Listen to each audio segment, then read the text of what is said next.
Hello,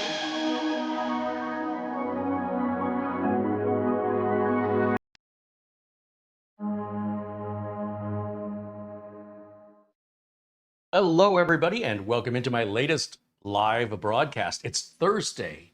It's the 17th. I have to look. Yeah, it is the 17th of August, 2023. My name is Kerry Holzman, and thanks so much for tuning in. Yesterday, we were reviewing a couple of M.2 drives from a company called MoveSpeed. And when we opened one of the boxes and placed the M.2 drive into the HP Mini PC, it showed it was already partitioned and formatted, even though the box was sealed. And the partition size was the same size and format as the drive we had just removed. So that's weird. I wonder how it could have been partitioned and formatted. Well, after the broadcast, one of the things that I do before I put the drives back up on a shelf is I erase the partition format by using the disk part command, using the clean command. That removes any partition and format, putting the drive back in the condition it was brand new in the box. So when I took the bigger drive out and put the smaller drive in, suddenly the smaller drive reported it was the bigger drive size, which it wasn't doing before. So clearly that's an HP mini computer ghosting issue. It's doing something strange, and I will look into that in a future video. It's not important because how often do you switch drives? But there's something happening there very odd. The good news is these were both brand new and there was no problem with them. And I just wanted to give you any ease of mind with regards to, look, if you take a brand new drive, open it up and see it's already partitioned and formatted, that's cause for concern. And in this case, it was false reporting coming from the HP Mini PC. And that is a modern HP Mini PC. And I'm wondering if it's some kind of security it's got. So I'll look into the BIOS and look into that, but it's not a big deal. The good news is there's absolutely nothing wrong with these drives. They were not partitioned or formatted. All right. So that's the joy we have when dealing with live videos. And that, for some reason, the MoveSpeed products were difficult because when I initially started to film it on Tuesday, the streaming computer froze up, turned out to be a bad stick of RAM. So I reshot the video yesterday on Wednesday, and then we had that weird problem, which turns out to be something weird with the BIOS on that HP Mini PC that, again, never seen anything like it before. So that's your final update on the MoveSpeed products. Today, I'm going to be introducing you to the latest Minisforum release. They have a series. They have named after the planets, depending on what the computer is designed for. If it's for gaming, if it's for office. So the Venus series are, generally speaking, higher performance upper mid-range or lower high-range computers. So this computer is actually quite a little powerhouse, and I can't believe how cheap. I know I'm going to sound like a salesman on this, but follow the logic. And you let me know if you disagree, but let me pull up the website for the computer we're going to review today so I can sort of give you a heads up of what to expect for how much money. I can tell you by looking at the specs alone, if you ignore the price, just come up with a price in your own head, I suspect you're going to come up probably at least $200 higher than what the price they're asking for this is. So let me go over to the Minisforum website. This is a brand new model. As far as I know, it's not available on Amazon yet. And let me share the screen with you. Window capture.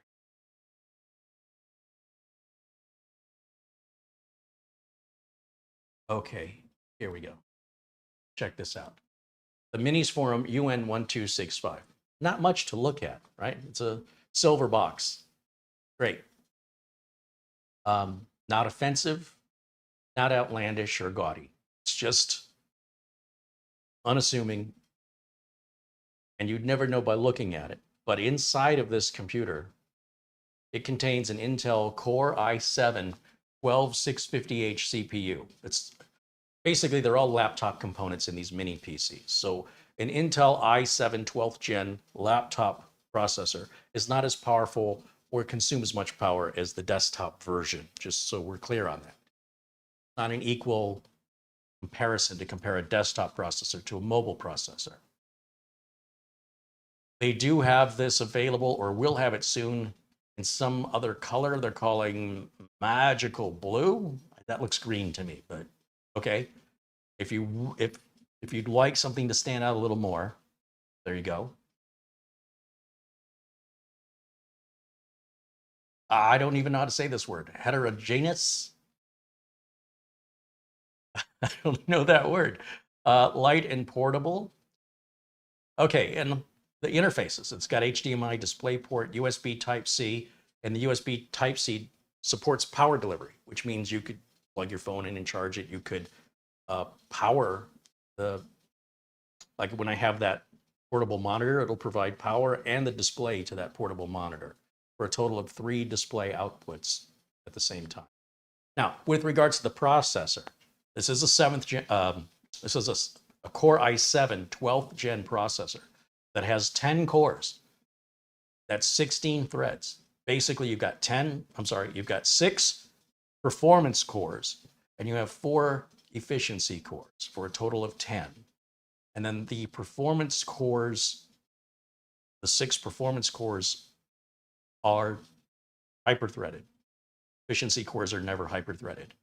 So essentially, for each performance core, it looks like you have 2. So you basically have like 12 performance cores and 4 efficiency cores as far as threads go. That gives you a total of 16 threads. The CPU supports AV1 decoding, and that's good for somebody like me doing live streams or any sort of video encoding or decoding. And it's also helpful if you're going to have a home theater PC. It can decode those heavily compressed video files as well as run completely quiet. Very, very quiet. Well, they do show this as being a gaming computer. I guess if you're playing older games or you want to do retro gaming, this will do the retro gaming. All your retro games are going to run fine on your like old retro consoles and stuff like that. Retro console gaming, PlayStation Portable, and I don't know. Yeah, it'll do all that super easy, no problem. As far as AAA titles go, if you're wanting to play modern day AAA titles, this isn't for you. It's not going to play very well. But older AAA titles and anything beyond that, easy peasy, piece of cake. Minisforum uses a special, what they call cold wave technology. And I believe they use liquid metal. It's the thermal material between the heatsink and the CPU. And you'll see they're talking about how quiet the fan is. It's running DDR4. It is not DDR5. DDR4, 3200 speed, in dual channel. And the M.2 drive is a Generation 4, PCIe 4 SSD. So you get those ultra fast, up to 7,400 megabytes per second transfer speeds if you were to put a high performance drive in it, which you could do. Of course, it's very small, and as you can see, it can be hung on the back of a monitor, so you wouldn't even have to see it. Literally take 0 desktop real estate on your desk. The ports, as you can see on the front, we've got a clear CMOS recess button here. We've got a power button. We've got a 3.5 millimeter audio jack that supports headphones, microphones, or headset. 2 USB 3.2 Gen 2 Type A ports up front. Nothing on the sides, but on the back, you've got our barrel style power connector. That's a 19-volt input. We've got HDMI display output, and above that is our USB 3.2 Type-C. That's a ×1 that supports DisplayPort along with data and power delivery. It'll do all 3 things at the same time. We've got a 2.5 gig Ethernet port built in. We've got a DisplayPort output. We've got 2 USB 2.0s, and we have a Kensington lock here. Now, I've talked a lot about Kensington locks. I've got one here to show you. I've never shown you one before, and I'll show you how that works. It does support 4K on 3 monitors at the same time. It is power delivery on that USB Type-C. so it can transfer data and provide smart charging at the same time. In the box, it says we've got a mini PC, a power adapter, power cord, a 6-foot HDMI cable, some mounting screws, and a mount for the VSys if you wanted to mount it on the back of a monitor, or I don't know. You could mount it to the back of anything if you wanted to, the side of a desk or the wall. And there's an instruction manual. Now, here's the thing. This thing is a little rocket ship, and you can buy it without any RAM or storage or operating system for $309. Are you kidding me right now? This is easily a $600 box. Now, what they've sent me is this model. They've sent me the model that they sell pre-configured Windows 11, 16 gigs of RAM. That's going to be represented as 2 sticks of 8 gigs of laptop memory, 3200 speed, 512 gig NVMe SSD, supposed to be Gen 4. And they sell that for only $60 more. So for just $60 more, you get the 16 gigs of RAM and half a terabyte of storage. And of course, they have other configurations if you don't want to do it yourself.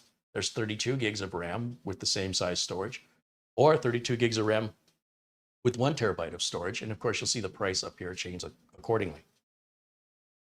Me personally, I would get the bare bone.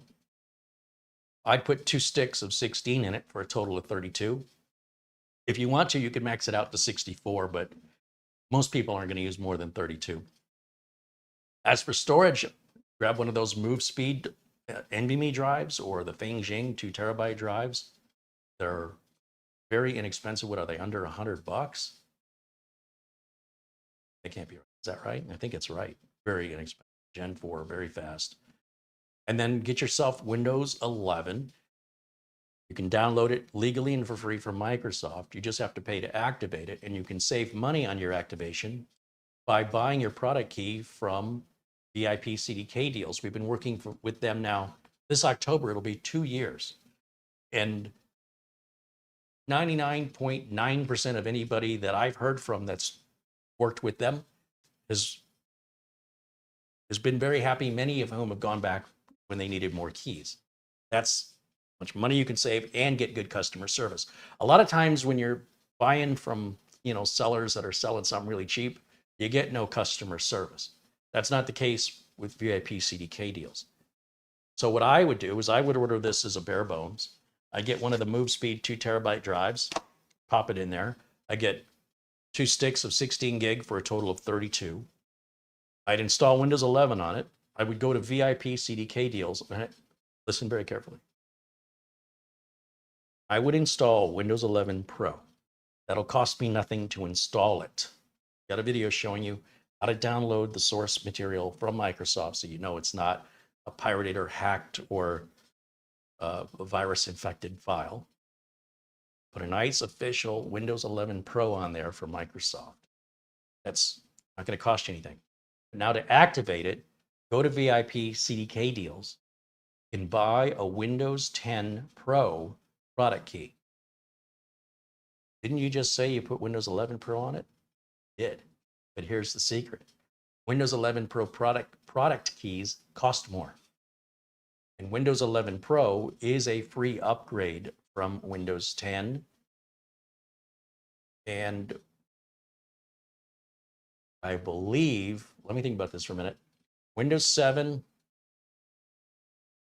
and Windows 8 product codes will work to activate Windows 10.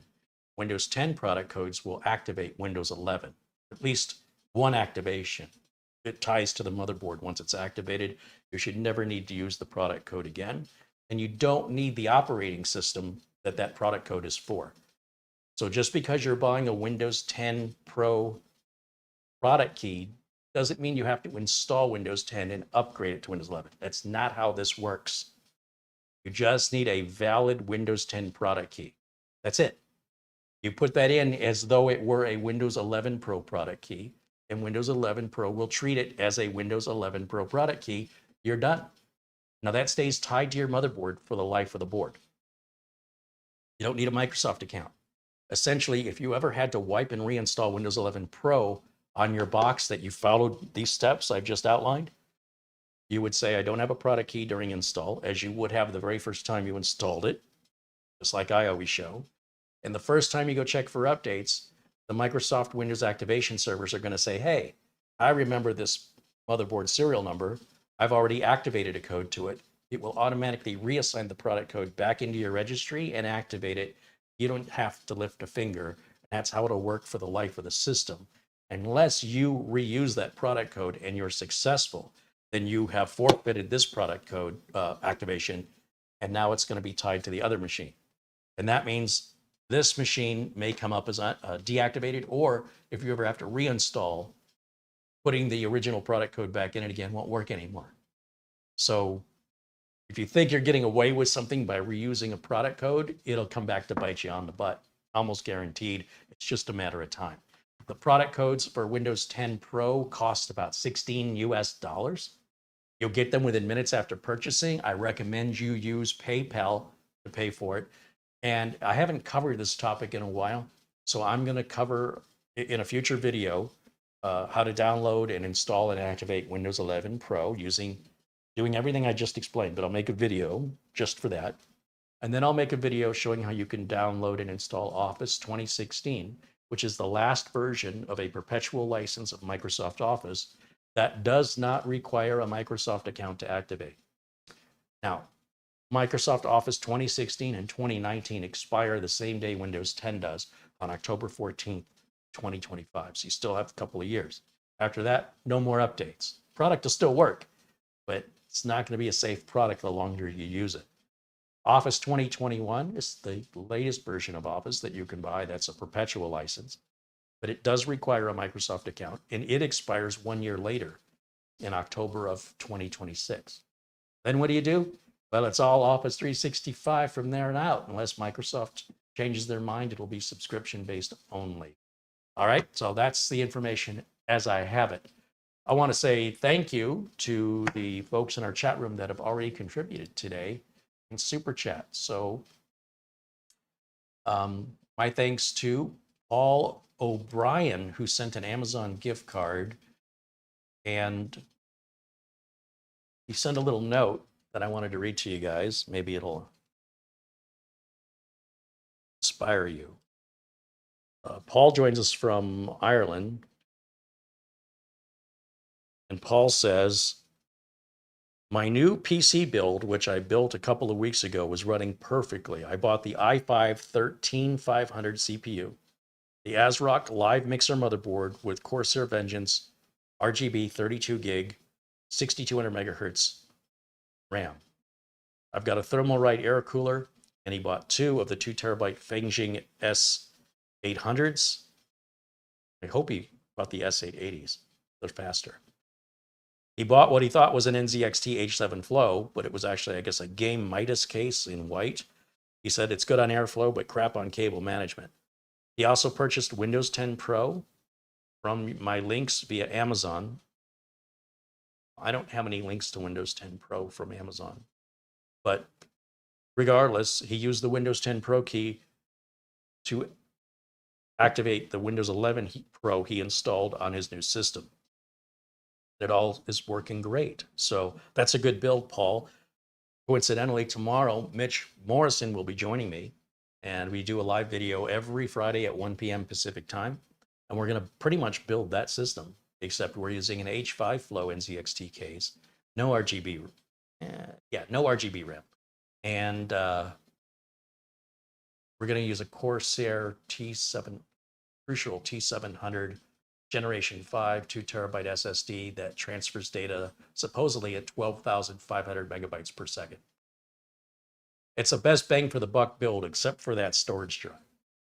And I don't think you can do better right now than that configuration. So good choice of parts. Raj D also sent an Amazon gift card. He says, I'm watching you from the UK. Thank you for your education. That's a $50 Amazon gift card. That is awesome. Thank you, Raj. Of course, a shout out and thank you to our good friend Peter Laycock. We call him Buster. He joins us from Scotland on a regular basis and is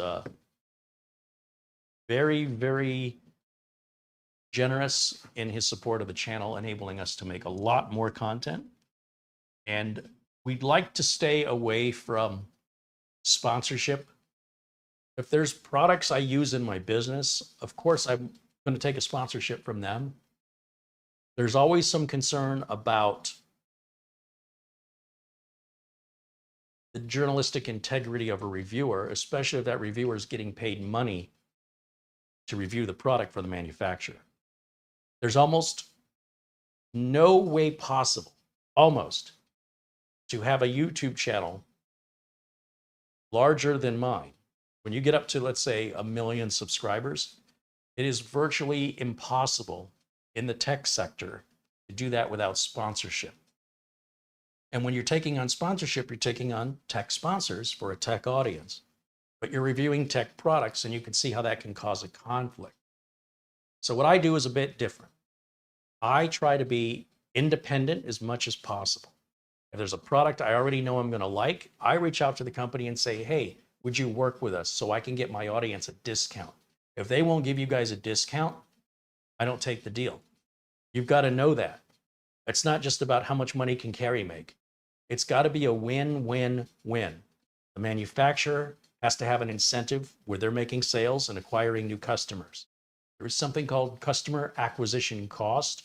We have a highly engaged and highly targeted audience here that's quite valuable to manufacturers looking for you guys. It costs money to find you guys, to even show the advertisement to. 2, I want a deal for you guys to save money. What's the point of me offering anything if you could just go get it at the same price anywhere else? 3, I want to bring more money into the channel in a legitimate way that enables us to continue making more videos more often. It's always going to come back to money, because the more videos I make, the less time I have to earn money outside of making videos. But the rent is still due, and the electric bill is still due, and all the camera equipment and computer equipment, everything else that I need to make videos needs to be replaced every couple of years. It's time to get a new camera, time to get new this, new that, new microphones, new batteries. And again, regular life, gas for the car, registration, insurance, medical, all that stuff. It's a hard thing to draw from YouTube. The way a lot of content creators will make money is through offering merchandise. And I've been very cautious about what merchandise I offer. I don't want to offer just the generic thing everybody else does. It's lazy and unoriginal, and I don't think it's quality. Once again, the only things that I endorse are things I use myself or I recommend to my real customers in my real computer repair business, which I've been running over 30 years. Your support helps keep me independent so that I'm not taking money from a manufacturer and then telling you how great their product is. That's not cool. The folks over at Minisforum have been wonderful to work with. They routinely send me machines at no charge, without a contract. It's just a gentleman's agreement that says, you send me the product and I will review the product. In most cases, they are not asking for a product review date. Sometimes they might ask me to hold off and don't show the product too early. But they never say, you've got to air it on August 17th. That's never happened. They never tell me what to say. They might offer some suggestion. Hey, you might want to consider showing this feature or that feature. And I appreciate that. A lot of times those are great ideas. No money changes hands. And I'm free to speak my mind. There's no script. There's no cheat sheet of bullet points. When a company pays me to review their product, a lot of times they'll have bullet points. It's part of the contract that I've got to talk about these things. Be sure you talk about the warranty. Be sure you talk about the material some things that I personally could care less about, they require me to say. And if I don't say it, they won't pay me. I don't want to be in that position. And your support of the channel helps ensure that I don't have to go that way. Because one of two things will happen. As YouTube money continues to deplete, everybody's we're entering into a kind of a tight area financially. Disney's in a bad spot. Everybody's losing money right now. And home mortgage prices are now the highest interest rates are the highest they've ever been for homes in a long time. Everything's got to tighten the belt a little bit. And I totally get it. If you can't support financially, you could certainly support by joining us in our chat room, being a part of our community, and sharing the links on your favorite social media site so as to attract more viewers. I have to have twice as many viewers this year than I needed last 2 years ago to make the same amount of money. Isn't that crazy? So the pressure on YouTube is that it's a very hungry monster that needs to be constantly fed. And it's exhausting and it's expensive. And sometimes people think I'm hung up on the money, but they don't understand without the money, there's no channel. And anybody who doesn't understand that has never made YouTube videos on a regular basis. They are time consuming and they are expensive. And it's thanks to you guys that I'm able to make as many videos, that I can dedicate this much time to it versus going outside and drumming up new customers for my day job. So I do computer repair and managed service providing. I don't really want any more customers. It's very stressful. So that's how this whole business model works. I try to be as transparent as possible. There's nothing I'm hiding and there's nothing I'm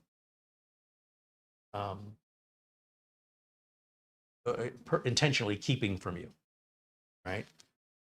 I just want to treat you guys the same way I would want to be treated if I was on the other side of the camera. That's my philosophy. And that's the same way I do reviews. I'm not reviewing things that some little niche part of the YouTube community cares about. That's covered way out of proportion to the number of people that are interested in it. We're not doing that here. We're going to do something different. And if you're looking forward to something different and being able to interact with the host, you've come to the right spot. Thank you, Paul O'Brien, who just contributed €2. He said, yes, he did buy his product key from VIP CDK. I don't know about those Amazon product keys.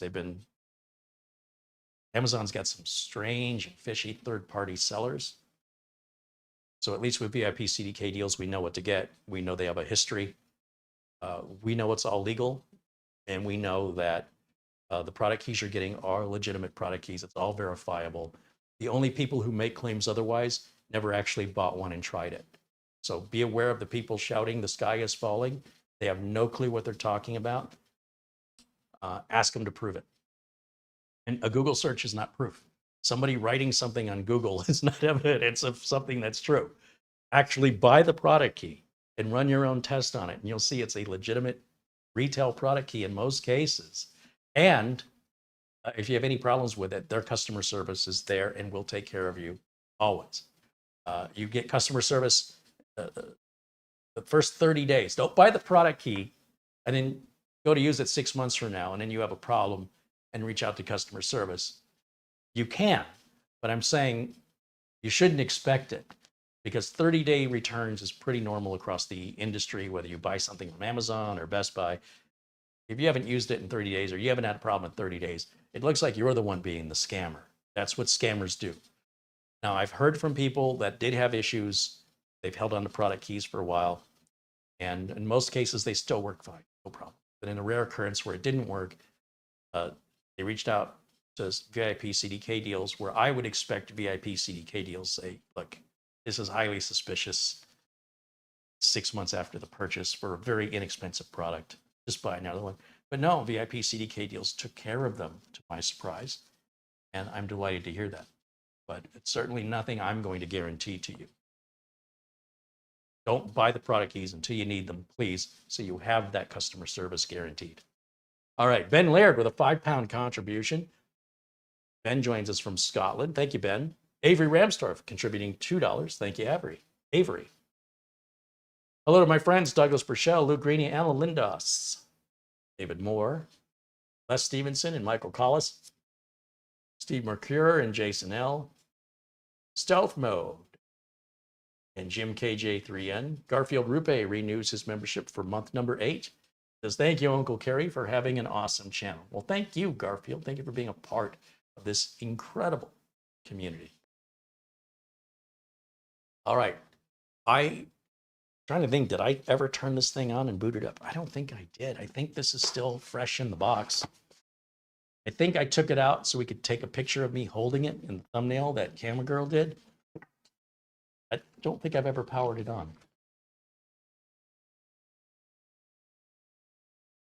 So we've got a couple of little cards here on top.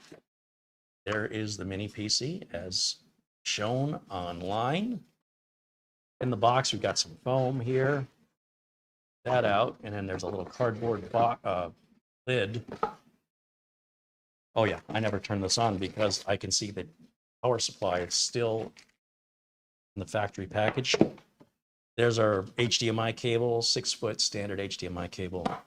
There's our standard PC style power cord. I always appreciate when they use the standard, the three-prong connector that's found on the back of power supplies at most desktops.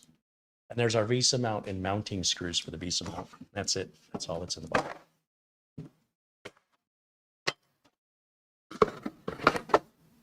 Power supply is 120 watts. This thing is probably going to run a little over 10 watts when it's idle.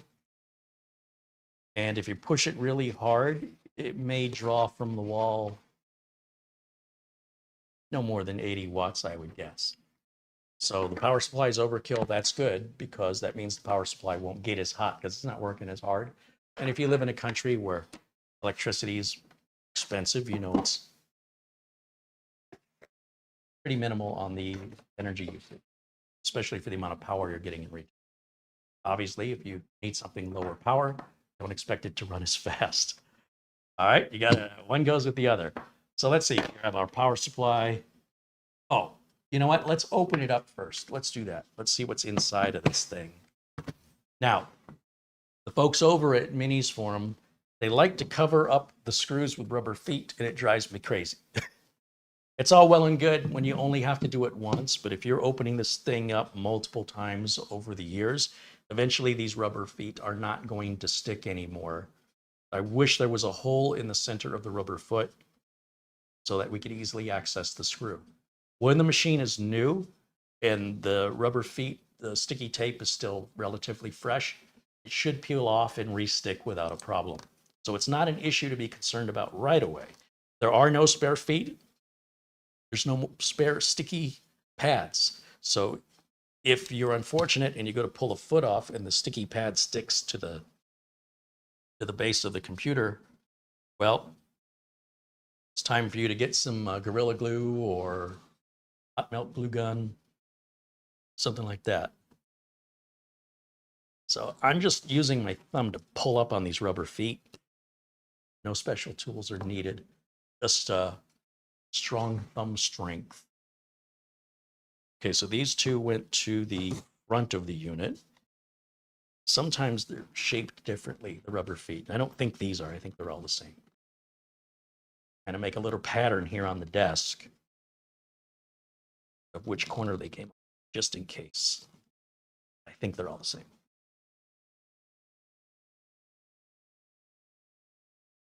These are coming off nice and clean. And they're remaining sticky, so they should go back on without a problem and stay on. All right, there's our 4 rubber feet removed. Let me grab my close-up camera. We'll move that over so you can get a different top-down view of me opening it up.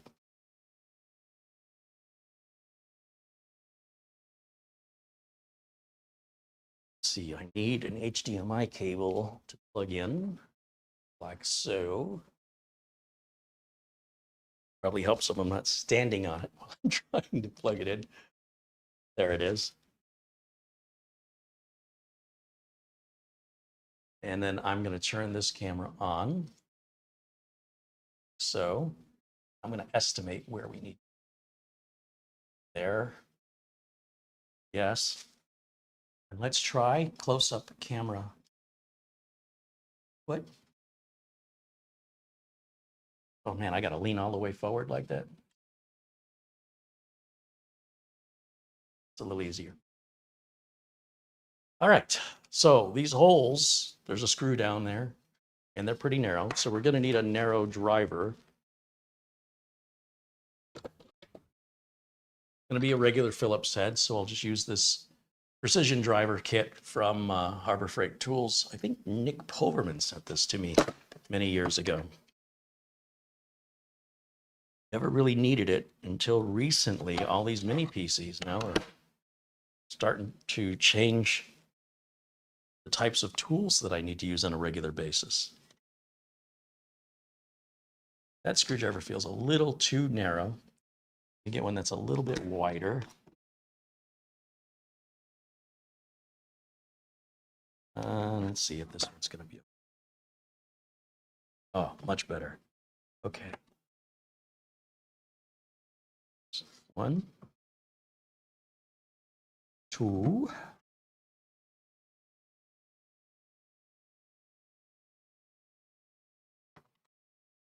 3. These are all the same screw. It doesn't matter which hole you put them back in. All the same.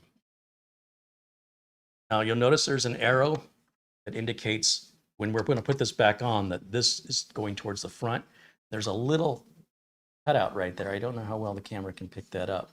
That's intended for you to stick something, a flat blade in there, guitar pick or a spudging tool to lift that out. So I have this iFixit spudging tool here, and we should be able to put it right into that slot and lift up.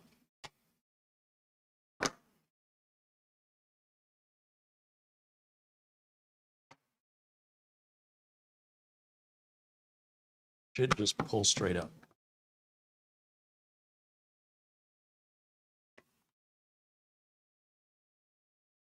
As you can see, it's going to come down and around like this. It should be a straight.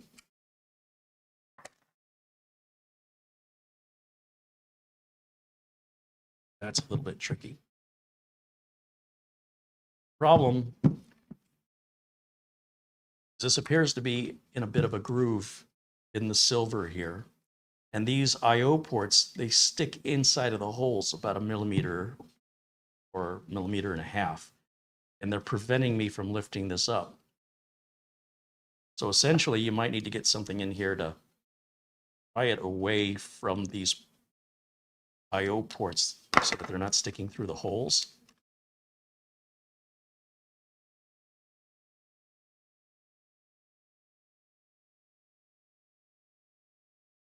Yeah, that's a little more difficult than it should be, isn't it? So.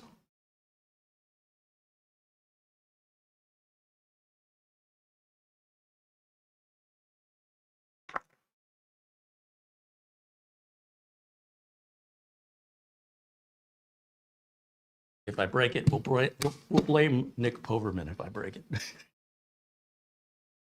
All right, once you get clear of those little ports, then it should just easily come right off. And you'll see the Wi-Fi antennas are attached to the lid, and that's what this piece is here. And it even says very, very closely in fine print that that's the range, the frequency range of this antenna. There's an antenna on each side. Inside, you'll see we've got our 2 sticks of RAM. These are from ADATA. This right here,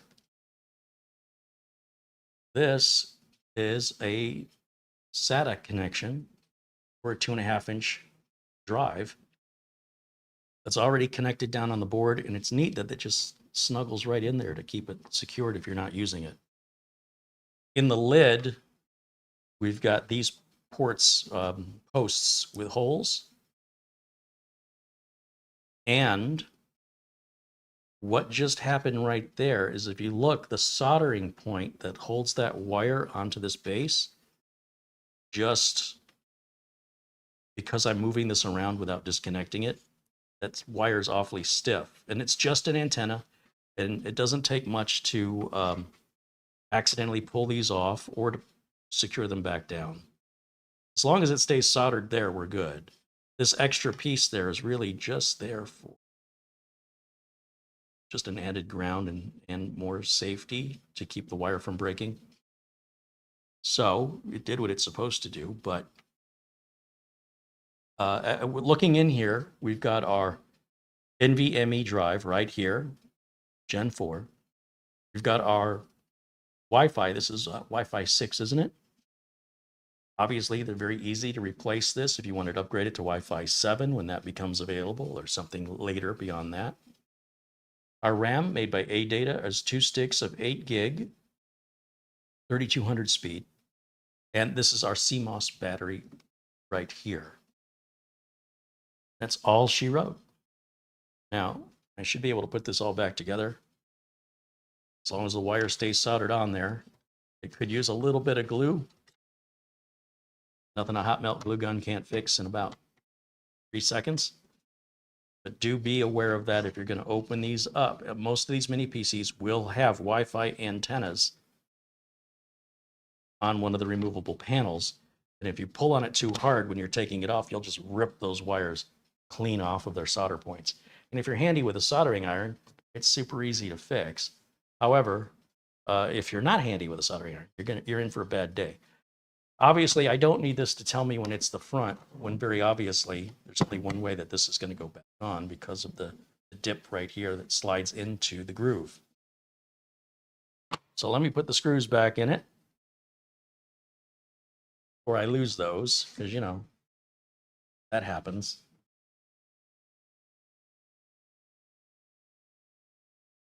And wait till you see how fast this little guy is.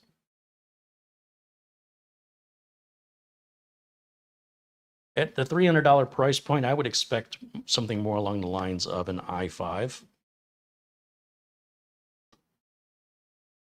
fact that you're getting a 12th gen i7 at that price, well, look around, look online, look what the other manufacturers are offering that's comparable to this and compare their pricing.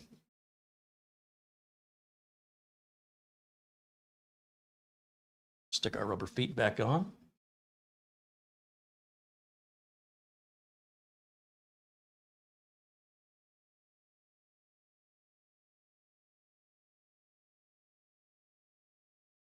Now, I wanted to talk to you about the Kensington lock. What that's for is a steel braided cable that you can secure to something like, you know, like in an office, something heavy like a desk. And you can buy these Kensington lock cables for under $10. And it doesn't have to be made by Kensington. I think this one is actually a Kensington. It is. This I picked up on eBay, I think, for $8. Claimed it was refurbished, but sure as heck looks new to me. If we get some scissors and open it up.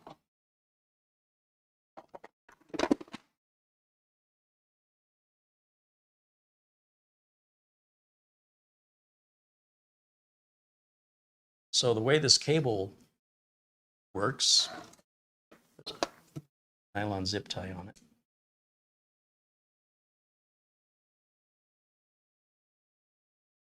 This is a steel braided cable that's coated with a plastic what would I call this? You wouldn't want the steel cable just being out because it could cut into your skin, it could rust, could need a tetanus shot. So they've more or less insulated it with this rubberized plastic, whatever this is. And this end that's looped, that's something you could put around a table leg, or you could run this cable. Let's see, let's take this off. Say there was something big and heavy in your office, but there was no way you're going to get this around, you know, underneath of it, or say the post that you want to attach this to is way wider than that, then just take the other end of this cable, wrap it around the thing you want to secure it to, and run it through like that. And now you've got a big loop here that you can create. It's not rocket science. Then take this end right here, and when we turn the key, you see it turns that little T-bar right there. So that T-bar fits right into that hole, and we turn the key. That is permanently attached. That's not just attached to the plastic, because what good would that be? That's connected inside to metal, to the metal frame around it. So this isn't going anywhere. And you'll see it's on a hinge, and that prevents somebody from stealing it. That's how that works. These are very easy to lockpick. This is not secure in the sense that somebody who knows how to pick locks would have any difficulty opening this. This is to prevent simple theft. And most theft is simple theft. If theft requires actual work, well, most thieves don't want to do actual work. That's why they're lazy thieves. Most thieves are lazy. So all you have to do is give them a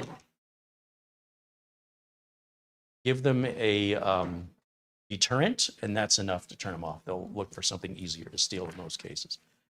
And there's a little documentation here that more or less describes in writing what I've just shown you.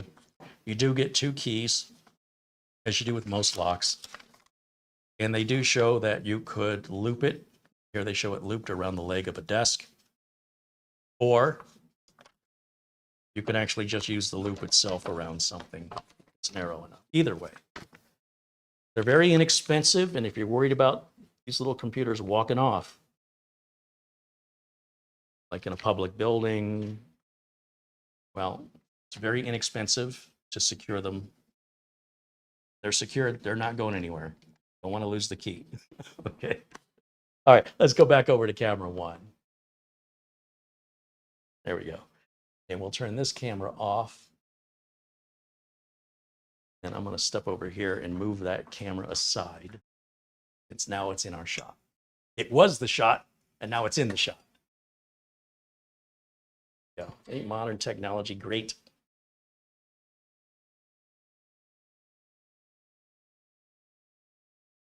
Okay. Move this and this so I have more space on my desk.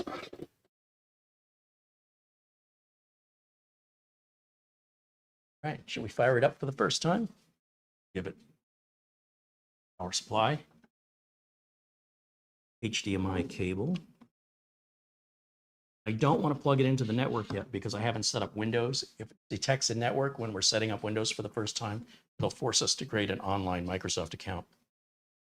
I don't use Microsoft Online accounts, nor would I want to if I'm selling a computer to a customer. I don't want my login to be in the history or cache. Very unprofessional to do. We need a keyboard and a mouse. It's our dongle. I think I'm going to put the dongle on the USB 2.0 port so we can free up those USB 3.0 ports for faster devices. And then I just have to turn these on. These have rechargeable batteries, and they both use the same single wireless dongle. And then, as I mentioned, this uses a standard PC power cord, which I have one right here, so I don't have to use the one they've included. I can keep that one folded neatly in the box. That's it. We're all hooked up. We're ready for our first power on. Let me turn on the HDMI input, and let me put myself in a corner here.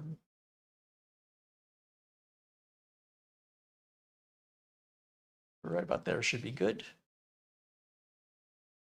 And on. Now, there is no hard drive activity light. We only have a power light that's turned blue. And then, of course, we have our power on self-test screen or a post screen. And when this fires up, it should take us through the initial setup of Windows 11, which came pre-installed. So this is a plug and play as it's purchased. If you buy it bare bones, you'll have to put RAM, storage, and an operating system on it. For a few extra bucks, you can get the RAM and storage, which aren't going to be the best, but they're going to be good. They're not going to be terrible. They'll be good. If you want the best, you're going to need to do that yourself. But if you want a simple plug-and-play solution with a good storage and good RAM, just a few extra dollars from bare bones with the operating system already on it, that's a hard deal to beat.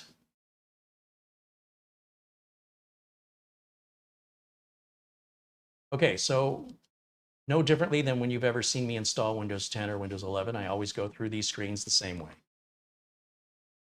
English, yes. United States, yes. Keyboard, US keyboard layout, yes. Do I want a second language keyboard layout? I do not, so we hit skip. Wants to connect me to the network. Right here, it says I don't have internet. I'm going to click on that. And then I will click on continue with limited setup, which is basically telling it no twice. Agree to the end user license agreement because you don't have a choice. And I put in a username. and I leave the password field blank because I just want it to start to the desktop. I turn off all telemetry except for location settings. I find location settings is very useful to have turned on. It'll keep our date and time always synchronized properly. And if I ever want to locate something near me, just like I do on my cell phone, by having those location settings on, it makes that more convenient. Now, everything I've adjusted can be readjusted by the customer through the control panel very easily. It's all very reversible. The machine, I don't hear a fan running it. It's perfectly silent. I have no way to tell that that is on aside from the power light being.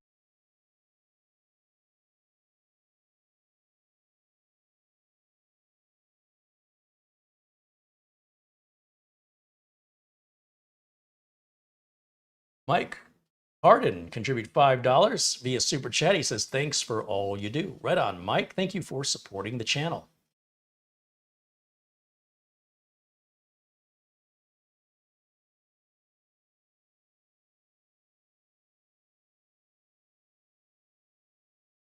All right, so I'm going to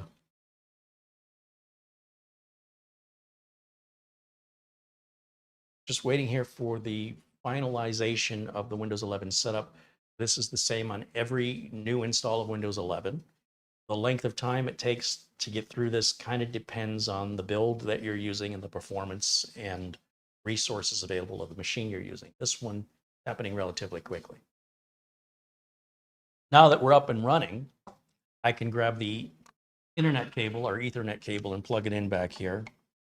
Now we can look for any missing Windows updates, but before we do, let's just take a quick look in the device manager and make sure, once again, the operating system is not only pre-installed, but all the drivers are already pre-installed. So it is really a plug-and-play solution. If you do the bare bones, you're gonna have to get the drivers from Minisforum that are not built into Windows 11 automatically. But we can verify that we have the TPM module under security devices. There's our trusted platform module. That's what's required to run Windows 11. You don't have this, but you have Windows 11, your computer's not Windows 11 compatible, and you're not entitled to receive updates. Even though you are right now, Microsoft is not ensuring or giving you any peace of mind that that will continue. They might stop issuing updates to computers that don't meet Windows 11 compatibility. Is it just a threat? I don't think it is, but you decide what path you want to take. We can look at our network adapters and verify that we have a 2.5 gig. It says it's a Realtek gigabit. It doesn't show that it's 2.5 gig, at least not under the name. So let me see what speed we're connected at. Go down here and click on, see, network and internet settings under internet property. Shows this is not 2.5 gig. So that is not accurate. This is a 1 gig. 1 gig Ethernet. Did it say, am I making that up in my head, or did it say it was 2.5 gig on their website? Let me go back for a second here. Back over to the Minisforum page.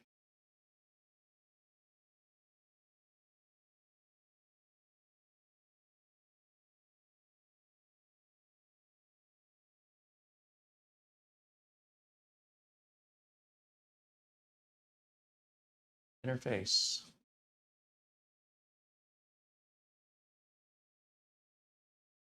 RJ45. It says 2.5 gigabit Ethernet port, but we do not have a 2.5 gig Ethernet port.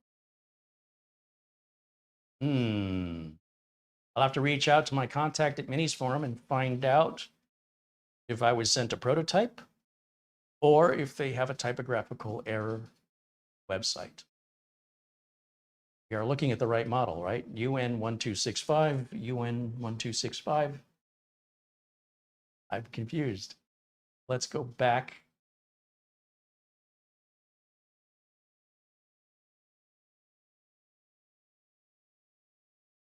Look at this a little closer. I mean, I'm plugged into a 2.5 gig LAN port. on the TP-Link Wi-Fi 7 router.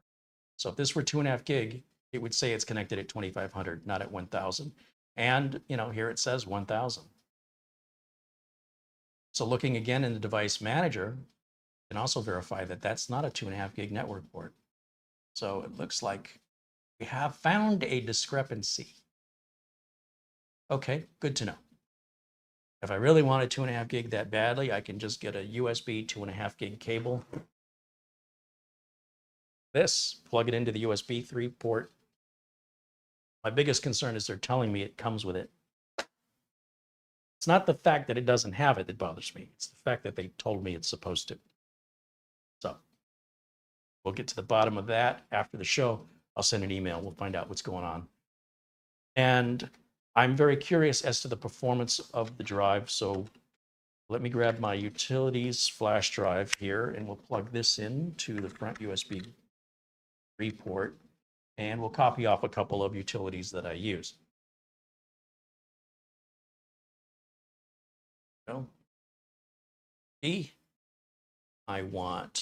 I always put VLC on all the computers, and I take off the Microsoft Media stuff, the movies and TV. A lot of that stuff that comes with Windows 11 and Windows 10, I take that off. That's my personal preference. You don't have to do what I do. I want Uncle Carrie's Windows 10 optimizer, even though it's Windows 11. It does work on it. It won't hurt anything. I don't know how much it helps, but it won't hurt anything. And then I need the CPU Z software, and I need the Crystal Disk Mark portable software. And normally, I'd want to go through and do the updates first. I just want to make sure we are running Windows 11 Pro 22H2. So right-click on the Start menu. I want to go to System. We can verify we have 16 gigs of RAM. We verify we have the i7-12650H, and we are 22H2 11 Pro. That means I'm not going to be too many updates behind as far as whatever monthly updates have come out since this was manufactured and shipped, and then I received it. There will be some, but all of our drivers are installed, as you can see, and we'll run over to Crystal Disk Mark. I always use the portable version of software, so I'm not installing things on customers' computers and then removing them, which leaves registry entry. It's just messy. It's sloppy tech work for people. And let's run all the tests on drive C. Now, bear in mind, it may be downloading updates in the background. In fact, it probably is. That might slightly impact the scores we get, but it'll be close enough for government work anyway. We just want to verify we're at Gen 4 speeds. Gen 4 means anything above 3,600, 3,700 megabytes per second and up to 7,300. Obviously, a more expensive and larger capacity NVMe drive that's Gen 4 can go much faster if that's important to you. In most cases, most people aren't going to see the difference between what is nearly 5,000 megabytes per second and 7,000 megabytes per second.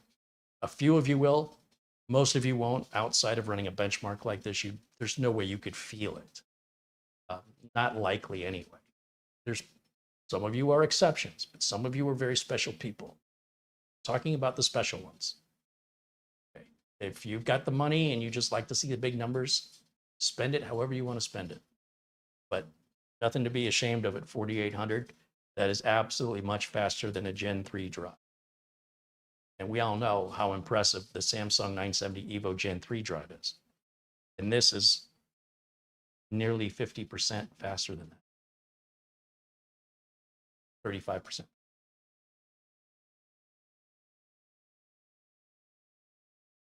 little fast and loose with the math today.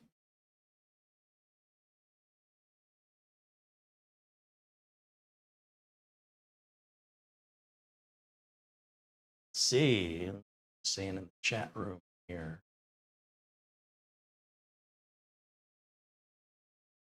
Let me go back over to capture, since we're overriding that anyway, our HDMI.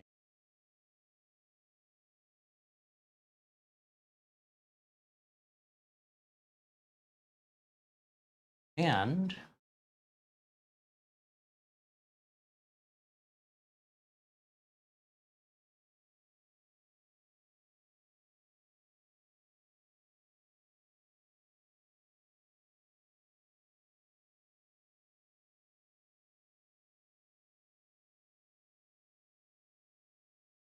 I'm looking all the way over there when I've got a screen right here. Oh, I should probably use the screen near me. Are the drivers for the 2.5 gig Ethernet there? Not quite sure I understand the question. How would I know if drivers for hardware it doesn't have are available when they would not be in any way usable if you don't have the hardware they belong to? Unless I specifically knew the file names and version numbers of those file names, I could tell you that you could go to the manufacturer's website and download those drivers.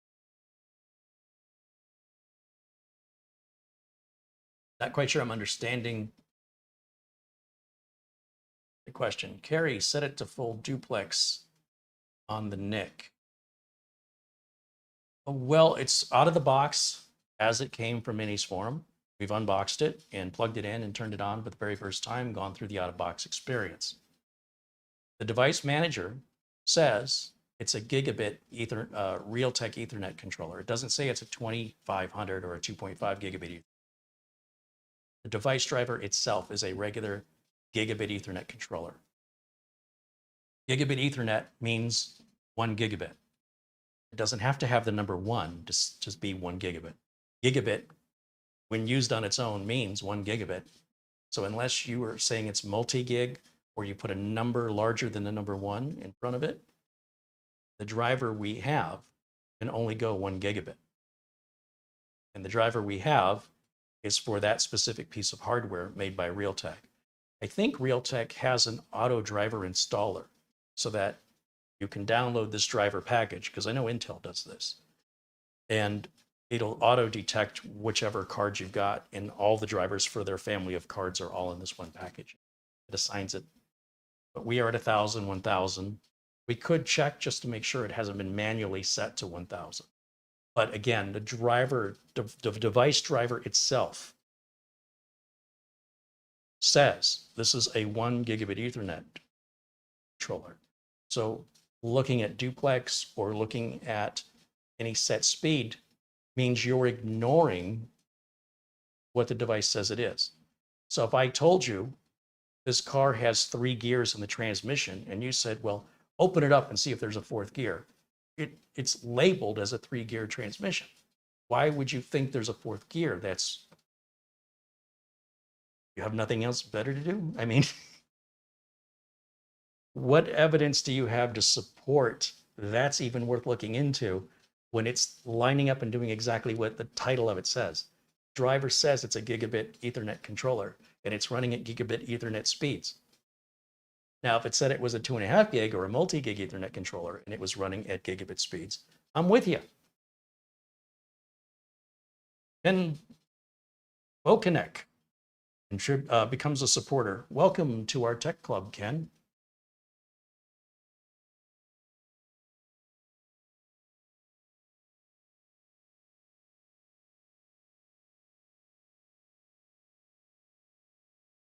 Marsman50 says, 16-day trip out west, 12 national parks and forests, home safely, back listening to Carrie. Hey, that sounds like a great trip. Jealous.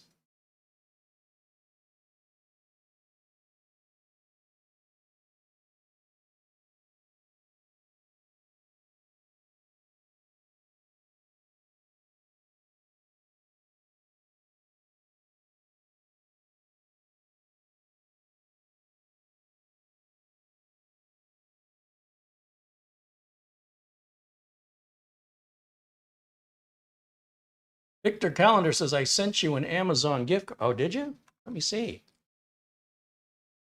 That's awfully kind of you, Victor. And our good friend Marvin Jameson also sends an Amazon gift card. And Marvin says, I hope you enjoy this Amazon gift card for $25. Well, thank you, Marvin. Marvin's such a cool dude, isn't he? And we're back to the email.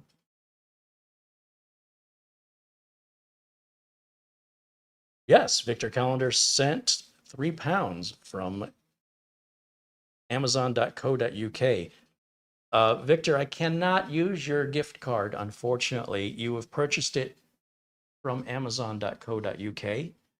And that means if I were to cash that in, I'd have to cash it in at amazon.co.uk, which I don't have an account for.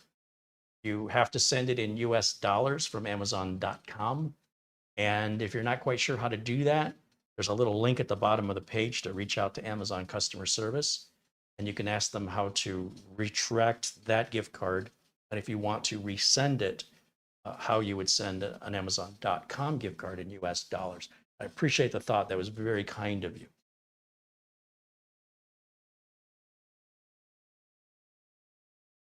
What else do we have? Mark Gaines, joining us from Northern Ireland, sends a 40-pound Amazon gift card. Once again, and Mark has sent numerous gift cards in the past, but he's never done this before. I cannot use gift cards in other currencies. It's got to be in US dollars, and it's got to be for Amazon.com. Amazon.co.uk requires its own login, its own account, and I would have to order from there and have it all shipped overseas. So instead of like overnight shipping for free, I'd be waiting 3 weeks to get stuff. So I appreciate the thought. Once again, you can go to the bottom of the Amazon page. There's a button there for customer service.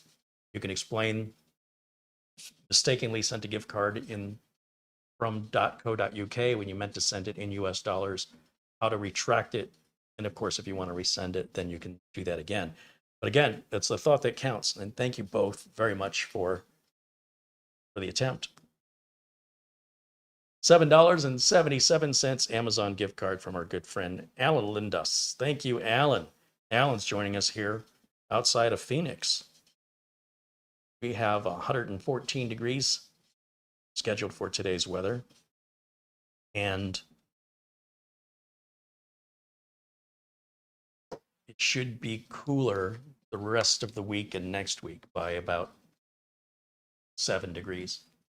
We should be under 110 anyway. That's what I'm hoping for. There's our final numbers, which have been on the screen the whole time, but I haven't been looking. So 4814 megabytes per second on the reads, 3547, 3548 really, on the sequential write speed. So that's the best this drive can do under the best of circumstances. This computer, as I mentioned, it's very, very fast. It's likely faster than whatever you're using to watch this, except I know Paul O'Brien's got an i5-13500, so he'll be one of the minority of viewers that has a machine faster than this, but then he just built it. And I know he paid more than $350 for his. And of course, his is faster, and he's got a full desktop, so it's more expandable. But I digress. In general, this little box right here is likely more powerful than the vast majority of viewers watching this video, or what they're using to watch this video.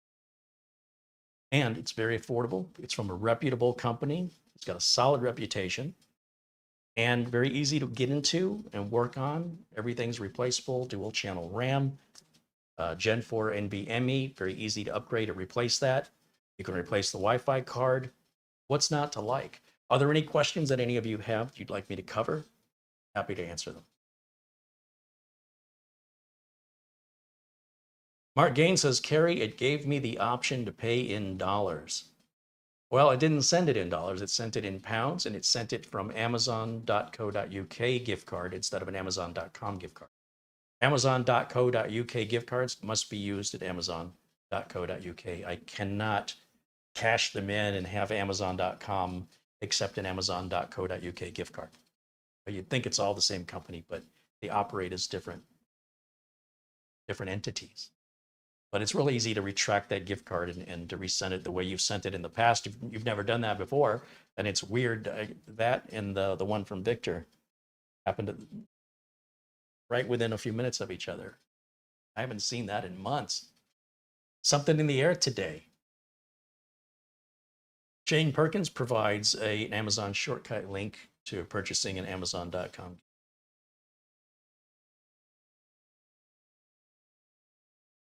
Andre Hernandez says, hello, welcome in, Andre. We built a computer for Andre back around January of this year, I think. Andre said he was having some trouble recently getting another monitor to turn on or getting video to a second monitor. It's been running fine since he had it, but he reached out to me and we haven't been able to connect yet. But assuming you're still having the issue, Andre, you can certainly explain it here in the chat room, and maybe between me and the chat room, we can help you sort it out.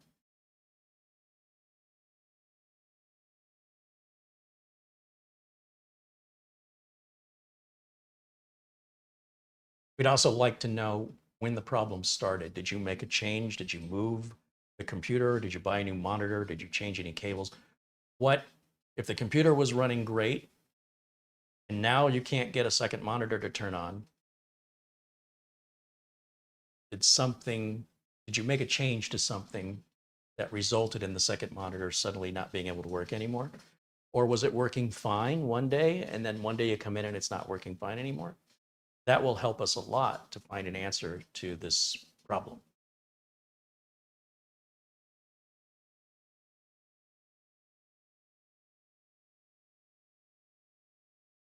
Mark Gaines contributed £2. He says, check your email, Carrie. I don't know if that was recently or from the one I just saw. Let me take another look. No, I think you're referring to the prior one. Yeah, so in my email, it shows that the gift card is coming from amazon.co.uk, where the gift card needs to, the email, like I can tell just by who it says the email's from. A regular amazon.com gift card comes from amazon.com. An amazon.co.uk gift card comes from an amazon.co.uk email address.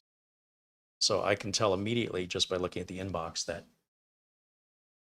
I won't be able to use it.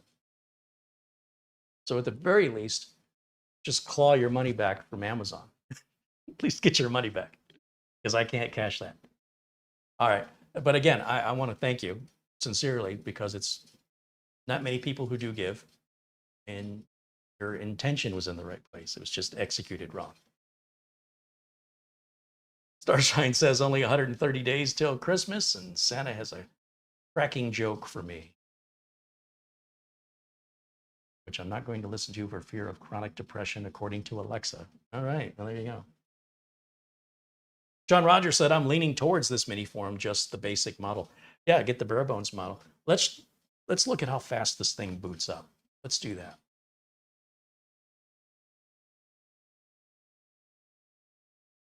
Let's get our updates first. I should have been doing that this whole time. We've been full screen. Again, it only makes it full screen for me. You guys already have it full screen. Go over to settings, update. So I guess it was not updating in the background because that was off.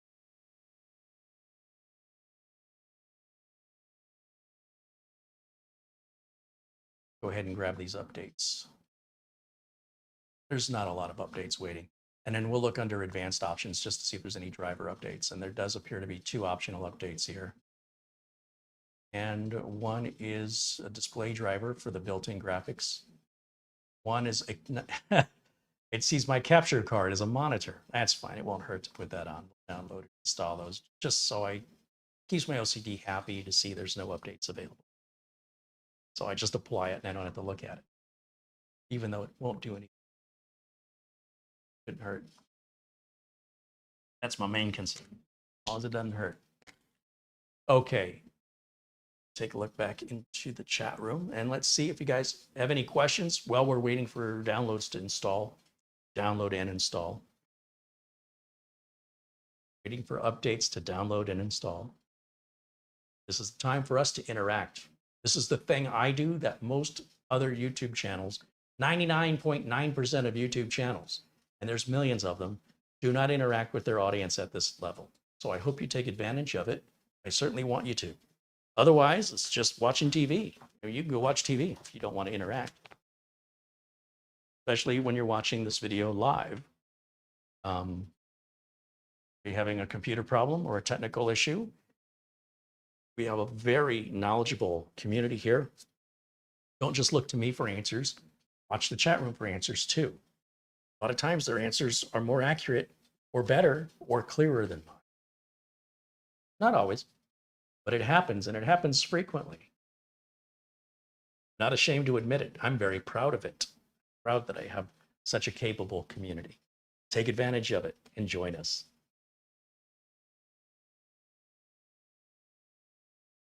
So I didn't want to measure the reboot time until we get all the updates in first. Once the updates are downloaded and installed, we're going to need to reboot to finish their installation. So that reboot time won't count, obviously, because it's doing work that it wouldn't normally do at a restart. But after that, we'll check for updates again, and we'll repeat that until there are no more updates remaining. Then we can do a restart and see how long it takes to shut down, how long it takes to boot up. This thing has been whisper quiet. Like, if I listen really carefully, I can just barely hear it. And I'm not even sure if that's just my imagination or if I'm actually hearing something. It's that quiet.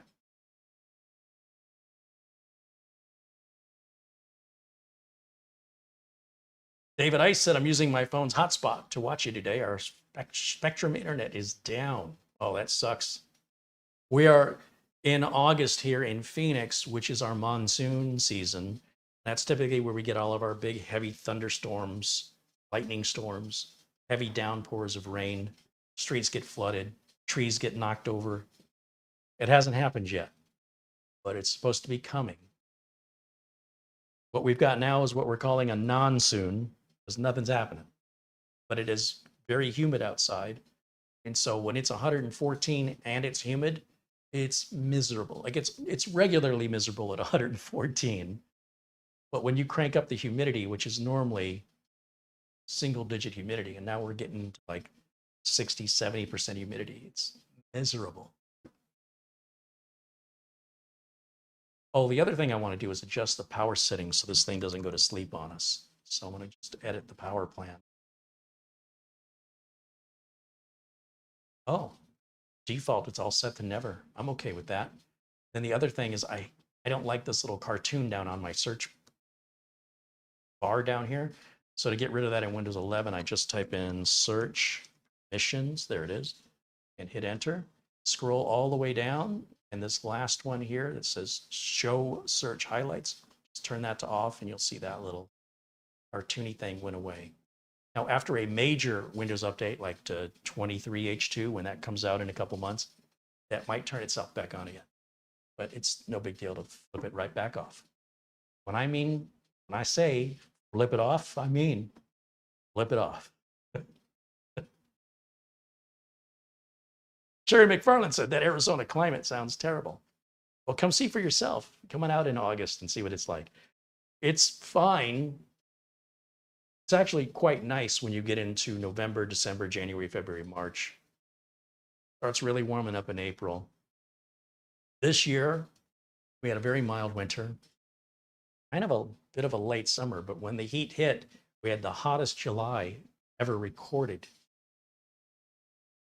I think every day in July was 110 degrees Fahrenheit or above with no break. Little over 2 weeks in July was over 90 degrees at night, was the coolest it ever got.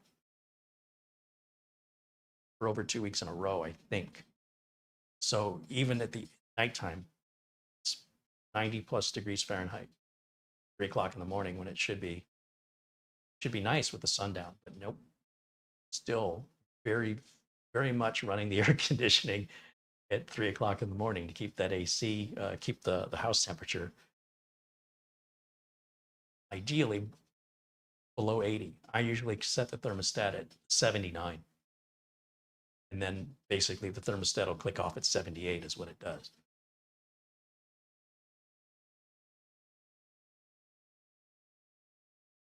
Shane Perkins said, Carrie, you should have received my bet in email. I don't know what that means. And Sherry says, I'll pass on August. I wish I could. I mean, I can't think of a state in the United States where August is pleasant. They're all pretty much hot and humid, but amplified in Arizona for sure, or in Phoenix anyway.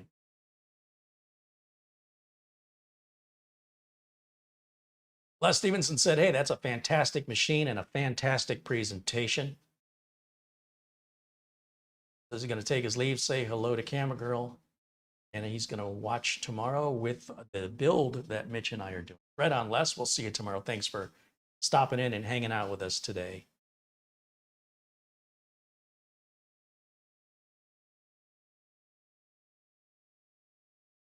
Orly Boy wants to know, do you have any idea where I could find Canon BJC 250 drivers for Windows 10?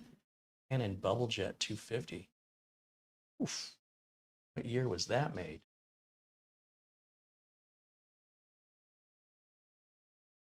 Do they even sell ink for it anymore?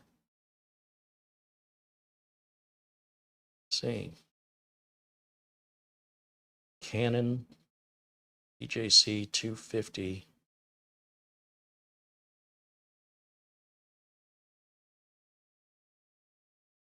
State. That printer came out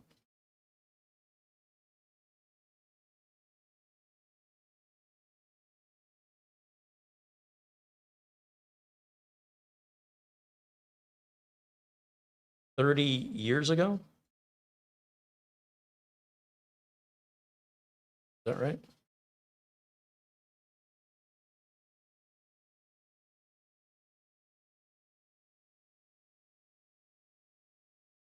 Did the printer come out in the 90s?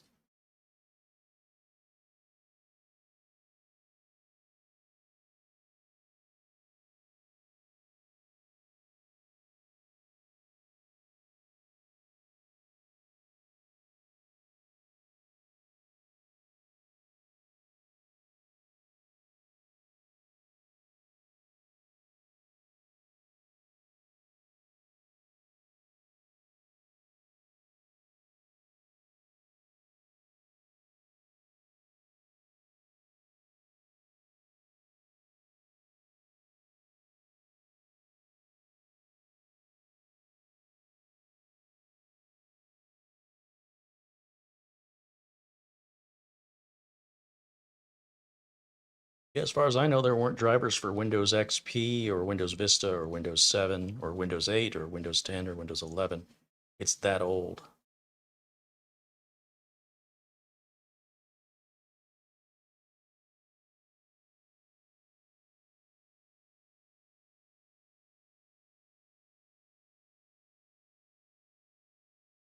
Someone says they were able to get their BJC 250 to work with Windows 7 by adding the printer manually, and he installed the printer drivers for a BJC 240, and it seems to be working fine. I just can't believe you'd have a printer that's that old and you'd seriously want to keep using it. Shane Perkins sends an Amazon gift card for $5. He says, "This is my lost bet fee on the power supply." Oh, thank you, Shane. That's nice of you. Nobody was gonna come collecting. I'm not even aware you placed said bet, but I certainly appreciate your support of the channel. I consider that sort of like a tip. It's never expected, but it's always appreciated.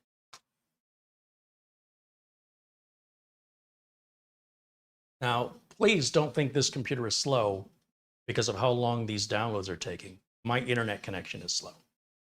And much like having a Ferrari, if you put it on the freeway during rush hour, that car is not going any faster than everybody else on the roads. And that's kind of the situation right now. This is sort of like a Ferrari on the freeway at rush hour when it comes to waiting on my internet connection.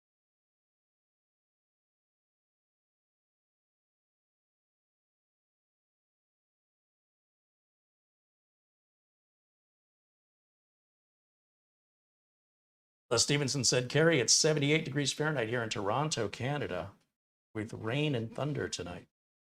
Yeah, I've been to Toronto a few times in my life. I was born and raised in Detroit. Toronto was a few hours away, but I haven't been there since 1980.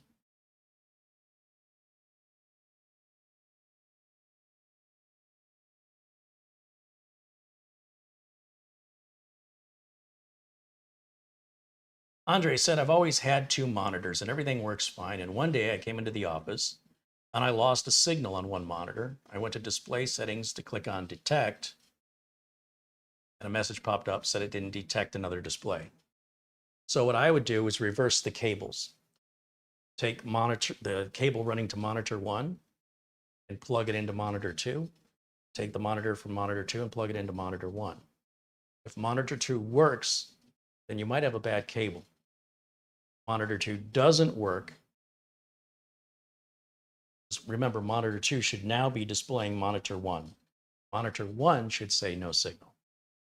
But if monitor 1 displays the picture and monitor 2 doesn't, you either have a bad cable or a bad monitor. Let me rephrase that. That wouldn't be a bad cable.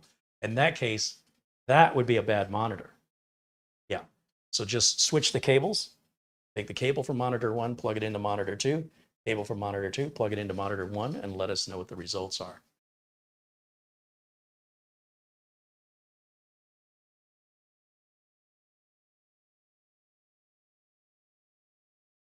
Flintlock One said Minisforum seems like a great value PC if you buy the bare bones system. You know, for $50 to get a 512 gig Gen 4 NVMe drive and two 8 gig 3200 speed sticks of RAM for $50 more, I'd still say that sounds like a solid deal. Just that if you wanted more than that and you wanted it to be faster, obviously it'd be cheaper for you to get a bare bones in that scenario. You'd be hard pressed to find another mini PC from any manufacturer, let alone a name brand like this, to sell you anything close to this anywhere near that price.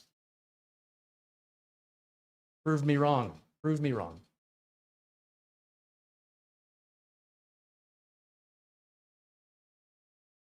Ben Laird said he changed to a laser printer, much better than inkjet. Agreed. Yeah. I despise inkjet printers. I really do. I haven't owned an inkjet printer in probably 30 years. Laser for me all the way. I know some people like to print out photos and stuff. I don't. I very rarely look at photos aside from on a screen of some kind, whether it's my phone or a computer. If there's particular photos that I really like, I'll go to walgreens.com or cvs.com and upload those photos. Choose what size picture I want, and I can choose to have a magnet placed on the back of that photo. And usually within a day or two, my order is ready to pick up. Let them use their printer and their ink, because the photos look exactly like photos. I don't have to buy the expensive paper. And when you print it on regular paper, it looks like crap. So let them handle that expense. I don't print photos often enough to justify that investment. And it's pennies per photo. It's very inexpensive. And so a Walgreens or a CVS like on every corner in America, at least in all the major towns, and a lot of the small towns too. Very convenient. And as I mentioned, you can have them put magnets on the back, stick it on the refrigerator, or you can, if you want to go old school, and put them in a photo album. They look just like the same photos you were getting printed out in the 1980s, and let them cover the expense of the printer. And that's the way I see it. For me, I need a printer for sending out invoices to customers. I need a printer for printing out addresses for computers and products I need to ship.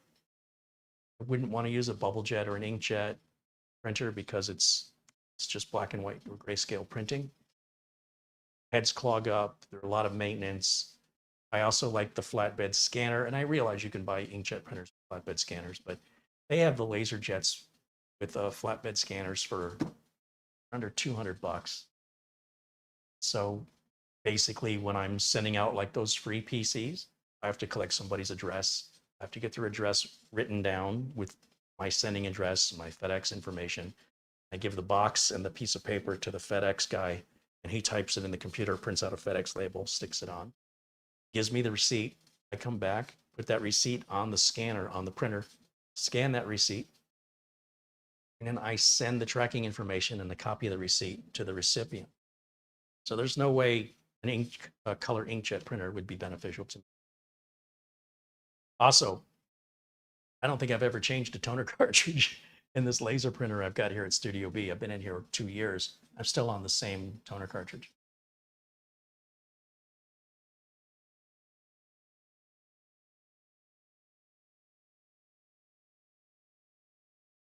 David Ice said, the Ace Magic one you showed the other day, they now have it on the website with the Intel. Oh, is that in stock, the Intel version? That's a pretty neat. Twice as expensive as this one.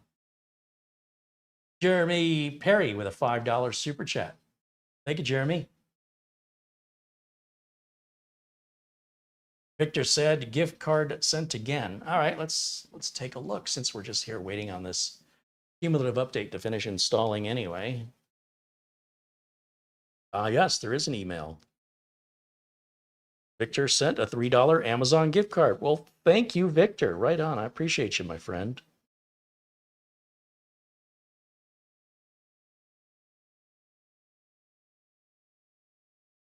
Just sent you a thank you message there.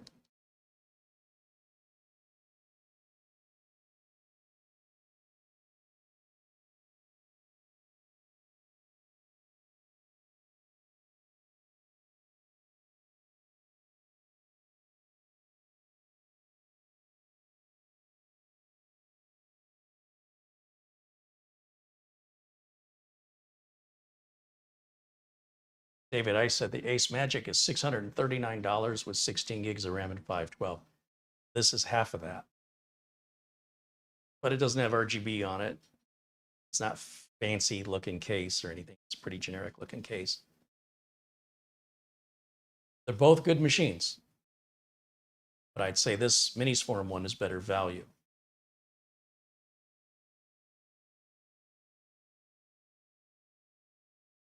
Mark Gaines contributes £5 in Super Day. Says, check your email in 10 minutes, Carrie. I sent it again. Thank you, Mark. Cheers, my friend.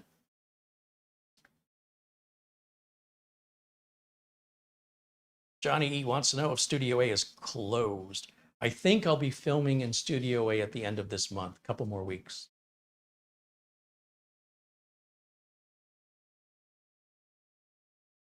But Studio B is the studio used 98% of the time.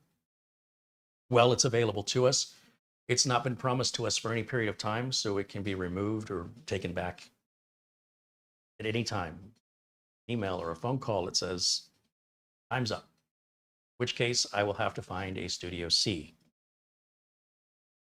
But it's been 2 years now, 2.5 years. That phone call hasn't come yet, thankfully.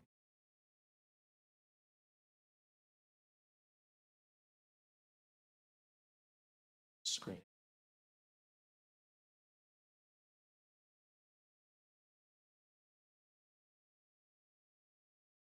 Okay, yeah, we're still installing this cumulative update here.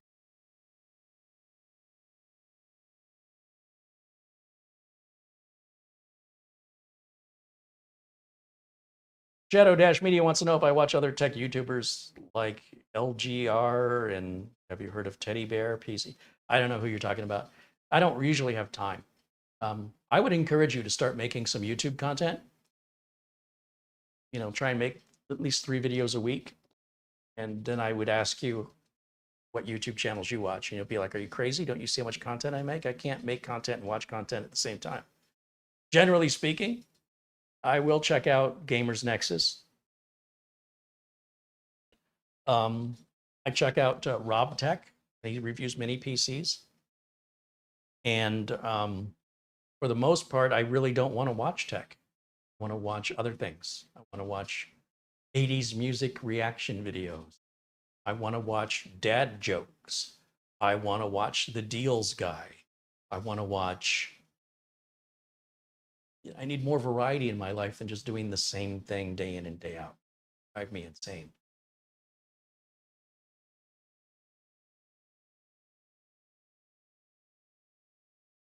Gary Tatum says LGR is mostly retro. Jason L says LGR does interesting retro.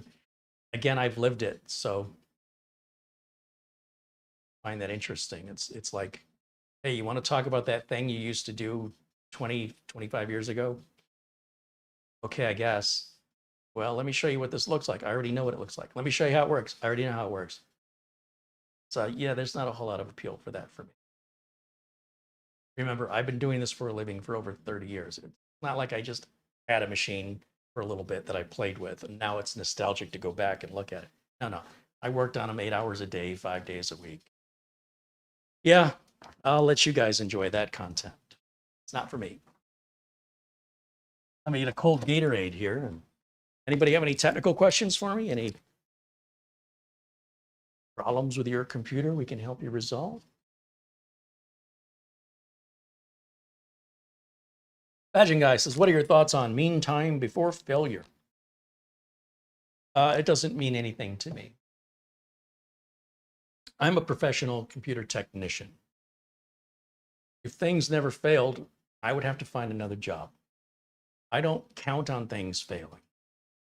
And I don't place bets or make purchases based on what I believe is going to fail and I'm going to suddenly have income come.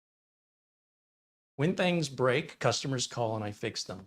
The frequency with which things break is of no concern of mine, unless I see a pattern of things, like a lot of customers being affected by the same thing, in which case I would want to draw your attention to it and to make you aware, if you're an owner of that, to watch for that. That hasn't happened in a long time, though, for the most part. Things like Samsung Galaxy Notes blowing up because of bad batteries, bad batches of hard drives like the IBM Death Star, that 3 terabyte model from Seagate.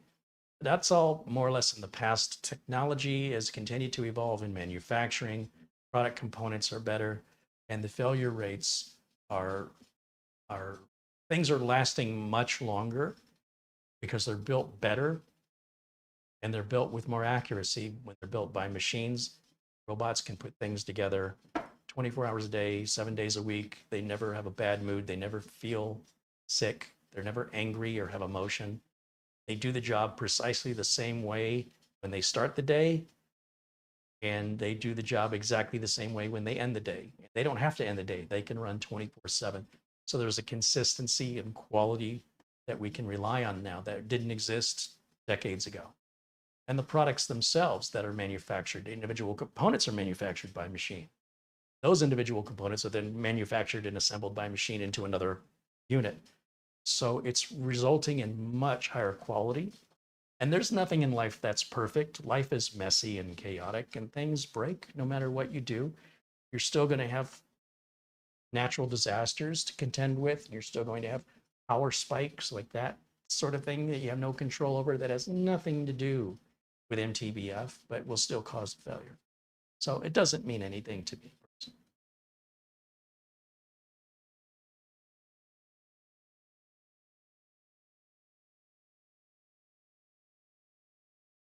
Shane Perkins wants to know if I've seen the class action lawsuit against Western Digital over Extreme Pro SSDs. No, I'm not aware of it. I know there was some concern about Western Digital NAS drives being SMR when they're supposed to be CMR, something like that, and strongly recommended to avoid Western Digital red drives for your NAS. But I don't use Western Digital red drives anyway. I use Seagate Iron Wolves. The 12 terabyte drives I've got at Studio A and the Synology NAS there are the same original drives I put in it years ago. Never been a problem. Knock on wood. Been perfect.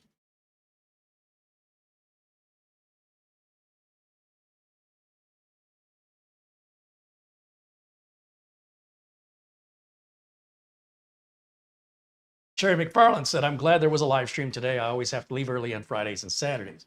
Well, we're glad to have you here, Sherry. It's good to see you in the chat. Looks like our update's almost done, 75% of the way there. Jerry says he misses the Kitchen Island videos. Yeah, the Kitchen Island was a little bit lower. It was a little more comfortable to work on. And I think it was a little longer and a little wider. Maybe the width is the same, but the length, I think the Kitchen Island is a little longer. And it was a little lower, which made it way more comfortable lifting big, heavy computers up. But a lot of people would say, why do you film in your kitchen? That's weird. It's not weird. You film a video, where are you going to film it?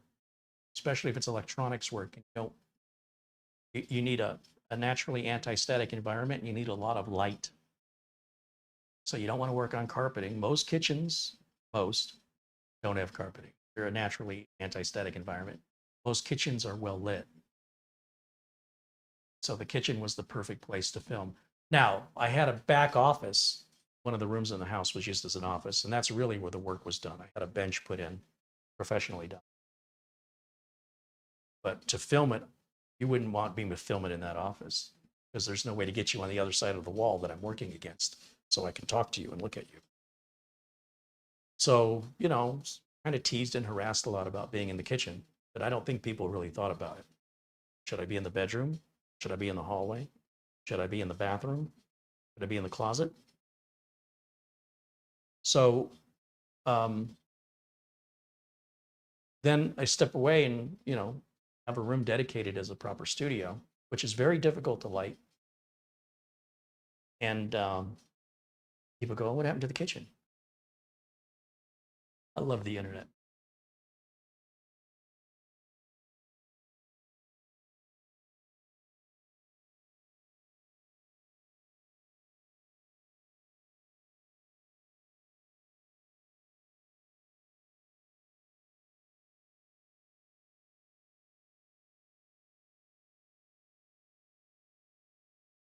Bruce Lucas said, you mentioned Gamers Nexus. Do you have thoughts on the recent events with Linus Tech Tips? It's what I said was going to happen. I mean, if you go back when Linus was sending out all of these illegal takedown notices, trying to get money from YouTube channels, claiming he owned the copyright to the Unigine Heaven benchmark and trying to shake down channels for money. Linus said it wasn't his fault. Linus said, I didn't handle it right. I should have come to him personally, even though he doesn't respond to people. Linus will never answer an email. Likely will never respond to a tweet. I'm not like that. I don't do that to my viewers. So Linus said YouTube did that automatically. Is that possible? He lied. Linus lied to his audience. He even went on the WAN show, even though in my video I explained to Linus what the problem was. He didn't listen.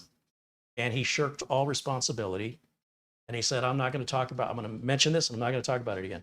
So he just leaves things like that, fixes things, and it just festers. So I'm still angry. It's never been resolved between Linus and I. Linus thinks it's resolved because he's walked away and ignored it, which is what he tried to do with Gamers Next. It's more of the same with him. Look, he's an enthusiast, and he's done very, very well for an enthusiast, but he's been way over his head. He's been over his head for a long time. The fact it's gotten this big is incredibly lucky, like an Inspector Clouseau of YouTube channels. If I was Linus, I would hire somebody that has a college education to run the channel. I'd realize, okay, this isn't just hobbyist anymore. This is, when he made his first million, that would have been the time. So as long as he keeps doing the same thing, you can just expect more of the same. It just took somebody as big as Gamers Nexus to call him out because he's just ignored it. He's burned a lot of people. And the instant you call him out on it, he says, I'm not a bad person. He's not, he just doesn't get it.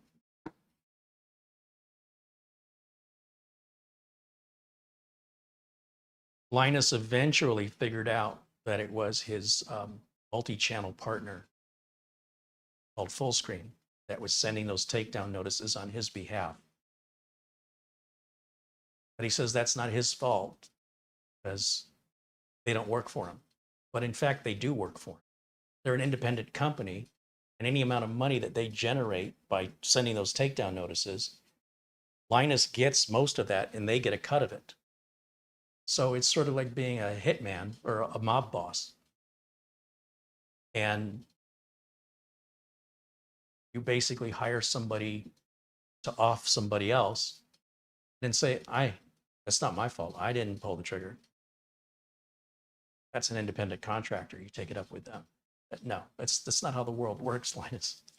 So see how it shakes down. Interested to see if he does the right thing. And, he had an offer apparently to somebody to buy his channel. He should have taken it, in my opinion. If it was me, I'd have taken the money. He'd be set for life. He might already be set for life, but he's in way over his head. As a hobbyist, as an enthusiast, he's going to continue the same old crap, right? Improperly trained employees that causes his channel to get hacked. because everything's fast and loose. Employees complaining of harassment and bullying and what do you expect? He doesn't know what he's doing. He's just making it all up. He's got no academic education in this regard, and he can certainly afford it. He could take a couple months off, go get an MBA in business if he really wants to run this as a business properly. It's his to do with what he wants. I am sure he would have been sued by many people if he were in the United States. Being in Canada has shielded him from a lot of lawsuits. That much I know. Am I jealous much? Yeah, I am jealous. I mean, I wish I could bumble around and be successful through bumbling. Who wouldn't be? Yeah.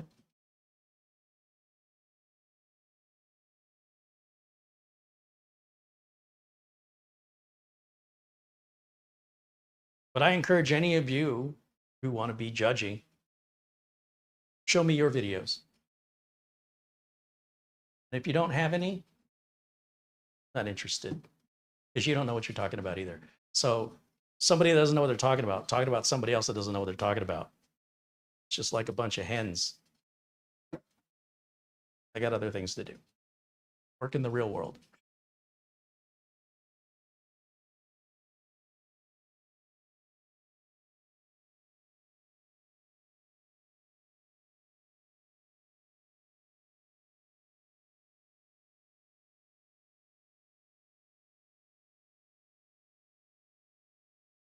I reached out years ago to Linus and offered to, suggested we could work together using my professional experience and his reach that he had could correct a lot of the errors that they were making. And he suggested I was begging for a job. Well, I don't think you read what I wrote. He read something else entirely.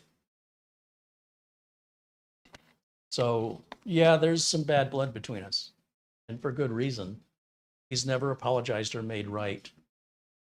And when he issued a tweet acknowledging it was his MCM that was sending all those takedown notices, but he never talked about it on camera. He never corrected his audience. He's got a bunch of fanboys as an audience, certain section of his audience that will harass you and harass you and harass you.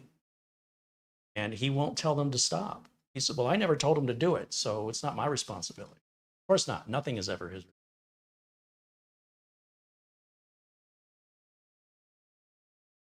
So, yeah, I haven't really talked about it because it's pretty obvious. If you can't see it, then you don't want to see it. And I'm not here to change your mind. Think whatever you want to do. No impact on me. I don't really care. But it'll be interesting to see, is this the nail in the coffin or are they going to recover? I don't know. People say he's putting out too many videos, putting out 25 videos a week, but he has to. In order to pay the salaries of all those people, YouTube pays so little and each sponsorship only pays so much. The only way he can get away with being able to afford to produce fewer videos is to let some of the staff go, because his staff is a fixed expense. So the more videos you can crank out with that fixed expense, the more profit you're going to make. If you're going to take down the amount of profit you're going to make, then you can't necessarily afford to keep paying everybody and don't need as many people. So then the company will have to shrink. And he's trying to make the company bigger, not smaller. So I don't see any way to avoid the hungry monster that is YouTube. It has to be fed often. And the bigger your channel is, the more often you have to feed. And that might require help hiring people. And the more people you hire, the more demand there is for you to generate more revenue, because now you're responsible for paying those people, regardless of how well the video performs. They're not paid on performance. They're paid probably hourly or on salary. So you want to squeeze as much work out of them as you can get so you can be as profitable as possible. Reducing the number of video output means you don't have as much to spend on staff. That means you got to let people go. And that means the channel will start getting smaller. So I understand that problem. Believe me, I understand it better than anybody. And that's why I haven't hired anybody. And that's why my channel hasn't grown the way his has grown. So, yep.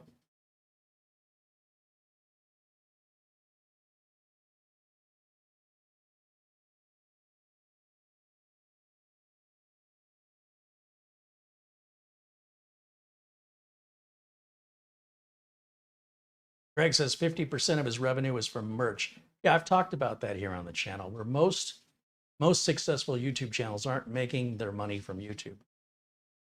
Folks like Logan Paul are making hundreds of millions of dollars in activities outside of YouTube and using YouTube as a platform to advertise boxing matches or records, songs, music, and other merch, hats, t-shirts. David Dobrik was clearing several $1,000,000 a year because of YouTube, but not from YouTube. I think David Dobrik said YouTube, the revenue from his YouTube channel from YouTube, from Google, was approximately $2,000 a month. Well, that's not paying for that Lamborghini that he's driving. No, his sponsorships with SeatGeek and I think it was Capital One, Visa, MasterCard. That's where all of his money. And YouTube was simply the platform for which to, have a lot of eyeballs on him. So the big corporations will pay for him to talk to those eyeballs about their product. Money didn't come from YouTube.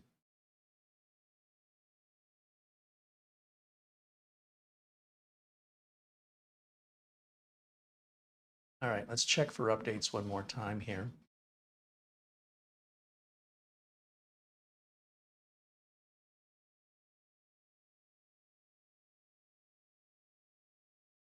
Derek Bronson says Google search says your net worth is $5 million.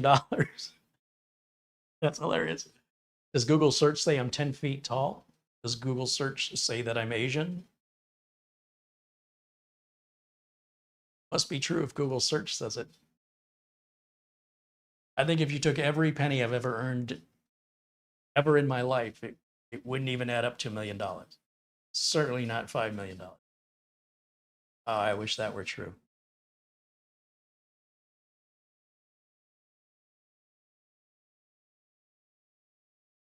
55 Staying Dude said, Craig Salazar is one of my favorites. Great personality. Yeah, Greg does a great job.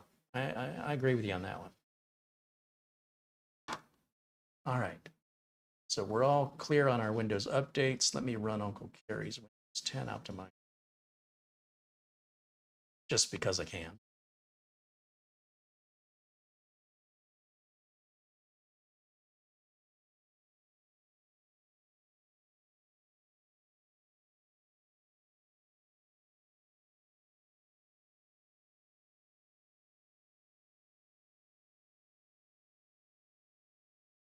All right.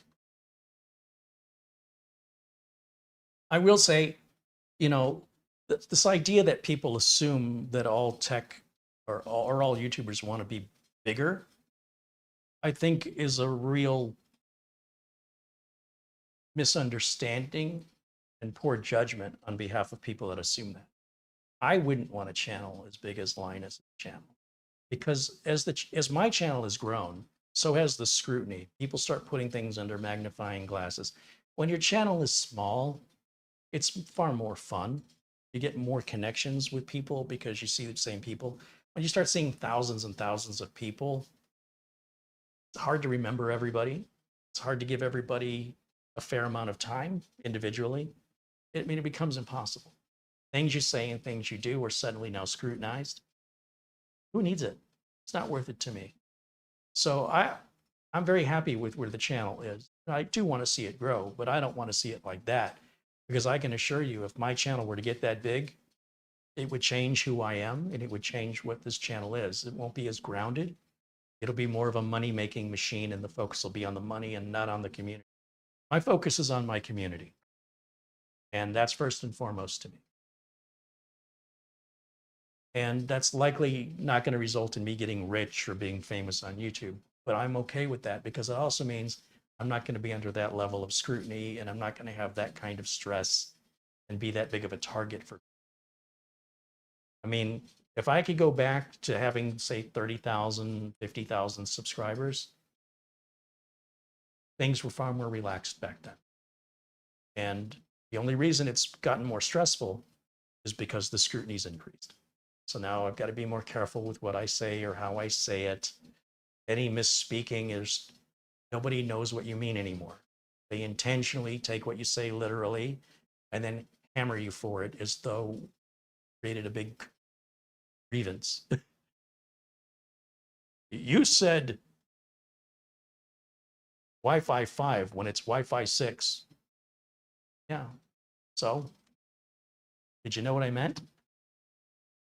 And of course, if you're going to edit videos, it's less excusable because you should have been able to find that in the edit, fix it before posting it. When we're live, everything's unrehearsed and unscripted. So there's no taking anything back. It is what it is.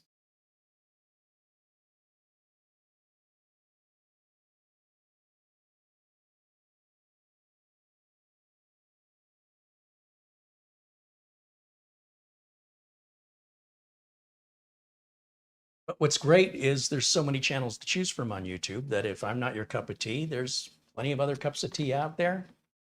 Doesn't make a dent. That's another problem. When the channel's this big and people, they want it to matter that they're upset or they don't like something, but those people have no impact on the channel. Individually, whether they come or they go, I don't even notice it. They're not in a position of authority and they're not in a position of their opinion doesn't really mean anything.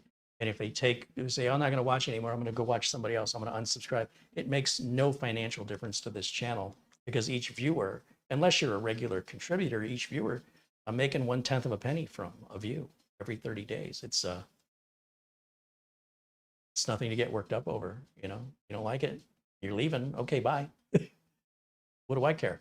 Now, if it's somebody in a position of authority, or if it's somebody that I respect, that's a different story. But some stranger just harassing me because I didn't meet their prerequisite approvals, I don't even know who the hell they are. So that's a hell of a way to introduce yourself to somebody. But that's what I'm saying, create a YouTube channel, put yourself in front of the camera and watch what happens. Then let me know what you think after you've done that for about 2 or 3 years. I think you'd have a very different perspective about it. All right, let me shut this down since we're all updated here. And we're going to turn it on and see how long it takes to boot. So, power light is off. You saw how fast that went off. 3, 2, 1, power. Again, this is all live. Everything is happening in real time. And this is exactly the way Minisforum is sent to the computer. We've really done nothing to speed it up.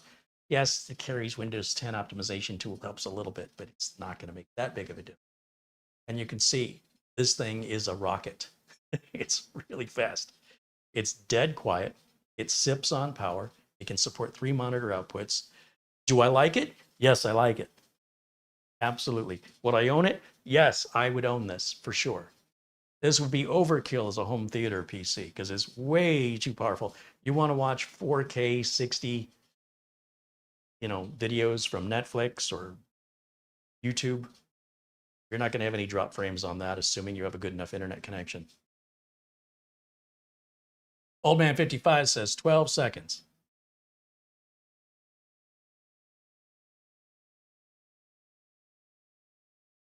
You remember what the original i3 Nook that I built in April of 2013 booted in?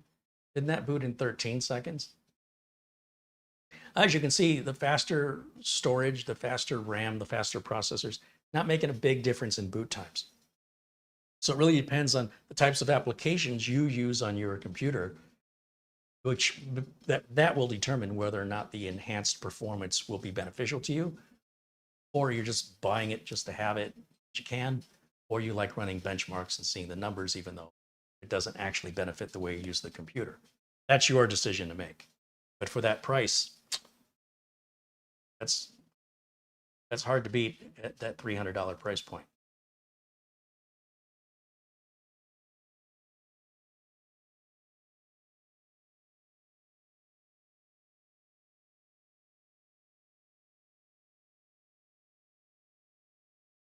Jitesh says his top 3 favorite YouTubers are Kerry Holzman, Network Chuck, and Flossie Carter. I don't know who Flossie Carter is. Network Chuck does amazing, amazing work.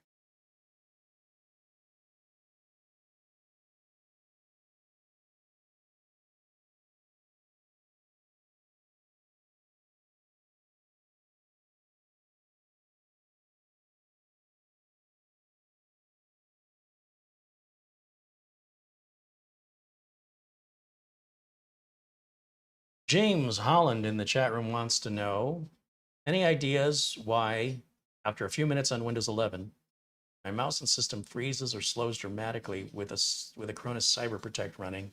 I can disable it and it's fine. If it seems to be related to a Cronus software, what I would do is go right to the horse's mouth. Go over to the Reddit forum. If you go to Google and type in a Cronus Reddit, in fact, we can bring it up right here since we've got the screen up. Oh, I'm starting Microsoft Edge for the first time, so it's going to go through that whole thing. Data, continue with data, check the box, check. Okay, now let me. So we can just type in here, Cronus Reddit, and this very first link is an officially supported forum from the company Acronis. If you've ever seen our interviews with Begowden from Acronis, Begowden is usually the representative of Acronis that's participating and providing answers in these forums. And of course, other people, just enthusiasts or hobbyists familiar with the product, can also answer you as well. Not that Acronis is standing behind those answers, but they certainly will stand behind the answers that Begowden provides. And I would imagine somebody in this forum is familiar with the issue you're having. I've never seen that before in any of the computers I have Acronis on, but if I did, this is where I would look for my answer. So hopefully, well, it's not the answer, it should lead you to your answer.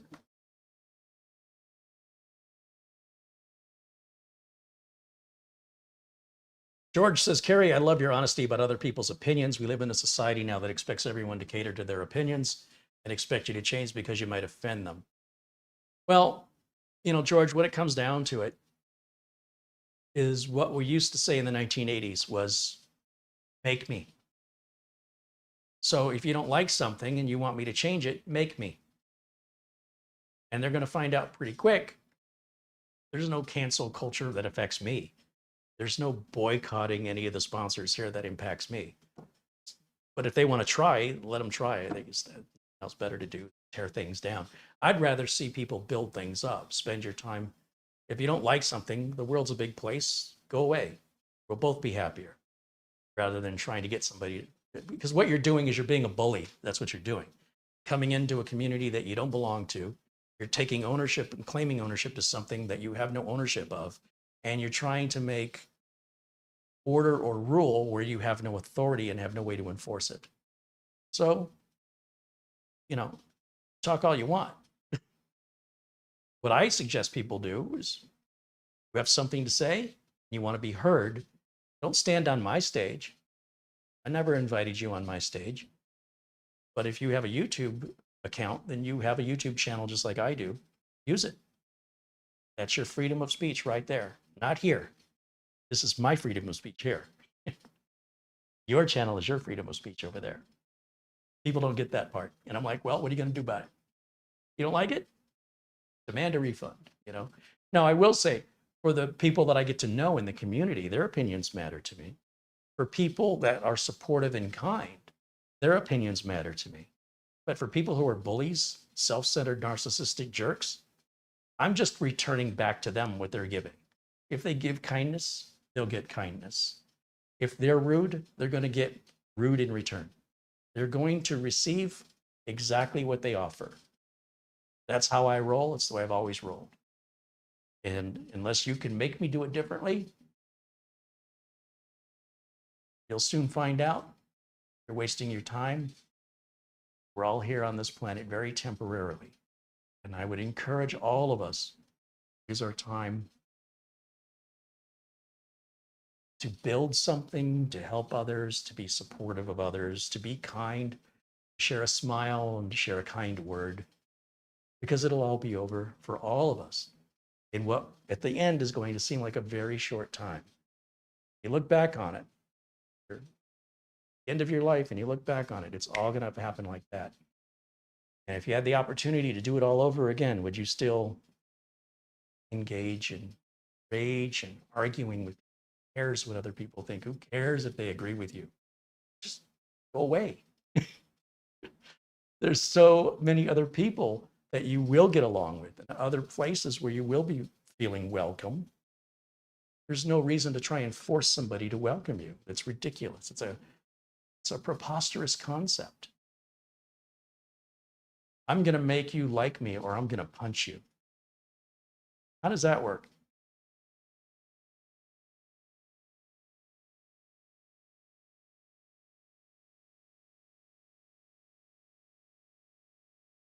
Gary Tatum says 100 years from now, it won't matter. Yeah, well, how far back do you appreciate or remember things that happened 100 years ago? Maybe a handful of historical moments. But most people that were alive 100 years ago are not alive today. And you don't know their name, you don't know anything about them. And you and I will become a part of that group in our time. And so the wheel will go around as long as the planet exists and life on the planet exists. So we already know all this. So why are we behaving as though we're going to live forever? Those are the people that usually die first because they do something stupid. They don't think of the consequences. And by the time they regret it, it's too late. So that's already over. There's no respawning. Not that I'm aware of any. Reborn C-Nick says, amen, demand a refund. That's what I say. If you're paying for something and you feel like you've been ripped off, you didn't get what was advertised or how it was advertised, you have every right to complain and at the very least get your money back. But if you paid nothing and you just clicked a video no one asked you to click on, you were welcomed, you were invited in as a complete stranger, and you found something to be upset about, just leave. We don't know who you are. And if you're a jerk, we don't care who you are. If you would introduce yourself and we get to know you, that changes things.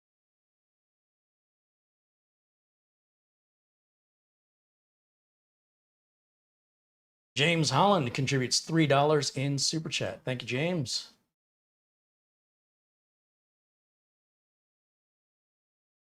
Yeah, I'm sure the people there at the Reddit forum will be. I can't imagine that that's not a problem they're not already familiar.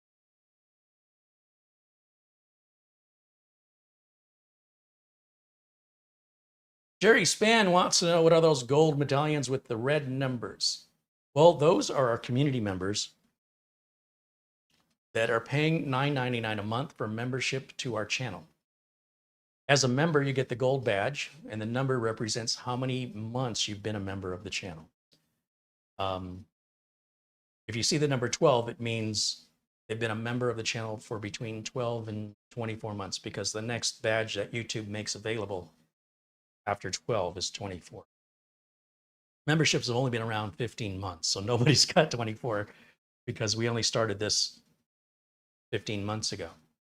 And it's a way for you to show support for the channel so I can continue to be an independent operator and not have to take on sponsorships and be told what to say and essentially make 20-minute, 30-minute long commercials, which is what all the big million-plus subscriber channels do. I don't want to do. I'm not interested in that. I'm here to share my experience as a real working professional computer technician and to make that freely available to anybody who's interested in wanting to learn. If you'd like to support that cause, Super Chat contributions, Amazon gift cards, PayPal contributions, and memberships are a way to support the channel so that I can buy product, including the computers we give away. All that's paid for through the community, including the shipping costs. I do the work for free. I organize it all. I don't get paid for that per se.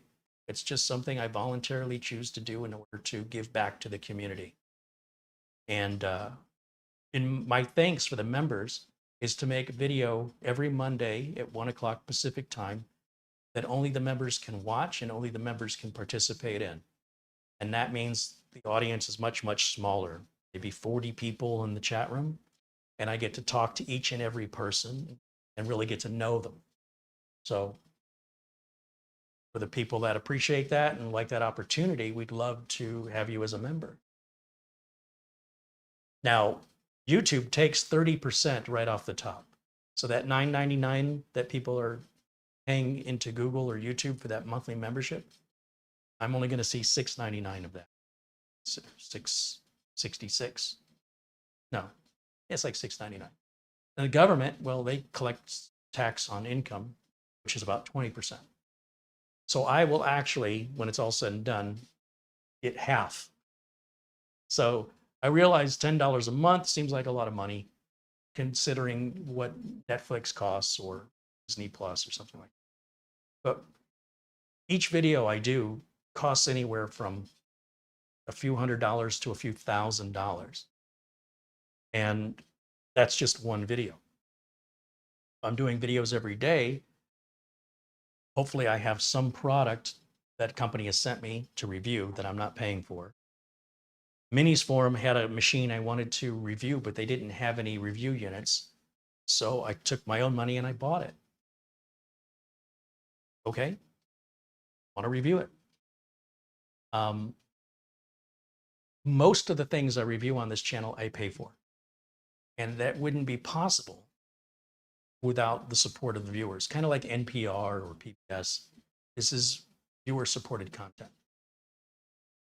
We're very lucky to have a few very generous members in our chat room. Our friend Peter Laycock, also we call him Buster. Because of Peter, we have brand new cameras now. If you've noticed, the image quality has gone up.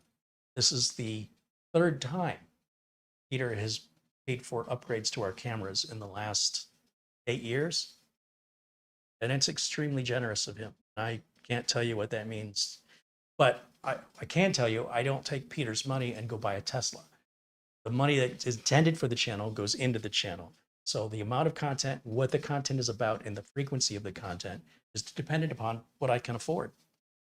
And I don't expect it from anybody, but those who contribute, everybody else benefits because of them. So as you can imagine, if Peter Laycock has a problem with something, he doesn't like something, I'm going to listen, you know, or for that matter, many viewers that are just friends, they've become friends over time, whether we're talking about Mitch Morrison or we're talking about Bill Leatherland out in the UK. I care what they think because I respect them. So if they have something to say and it's critical, I'm going to listen. So if you want to say something that you want me to listen to that's critical, let me get to know you first. You might feel like you know me, but I don't know you, most of you. Get to know me. Let me get to know you. Then you have a critic. Want me to be, if you want to be heard, give me a reason to listen to you. That's all I'm saying. Jerry Span contributes $5. He goes, I've learned a lot from your channel. I built my own PC because of the knowledge I learned from you. Well, that's what it's all about. At the end of the day, it's about everybody helping everybody. This isn't about me helping everybody. This is about me inspiring others to help others. Like we have a member of our community, Michael Dane, who's given away computer number 153 to a member in his local community where he lives in Ohio. That's incredible. And I love the fact that we have such kind people as a part of our community. And that's far more important to me than any amount of money. It's just that with the money, we can do more. That's all. We can do it more often. But memberships are optional. Memberships do have their benefits. Like I said, my own personal time, their own dedicated videos. And if there's anything I can help them with, if they ever want to call me or email me with a computer problem, they can talk to me one-on-one because I will treat them exactly like a customer because they've paid. Most viewers don't pay, so I don't owe viewers anything. Viewers might think otherwise, I don't care. But For the few viewers that actually contribute anything, well, I appreciate that very much because that's fewer than 1% of all viewers. And they don't have to, they're not obligated to, but it's because of them that I have so much content and I'm able to even do this today, for example. Otherwise, you know what I'd be doing today? I'd be at a client's location doing some computer and networking work, billing out by the hour. Can't do both at the same time.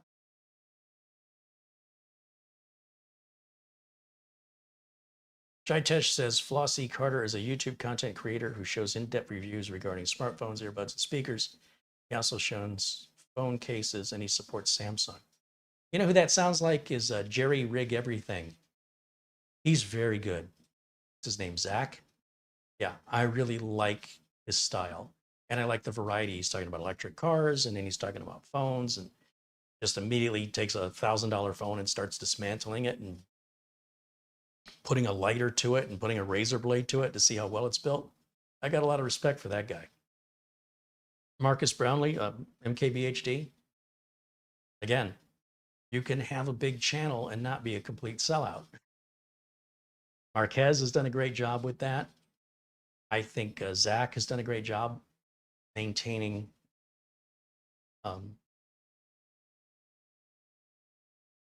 not letting the ego get in the way and also not allowing the haters. Like I let the haters get to me, you know, because I want you guys to know what I'm dealing with behind the scenes. Because I try to be as transparent as possible with all of my content.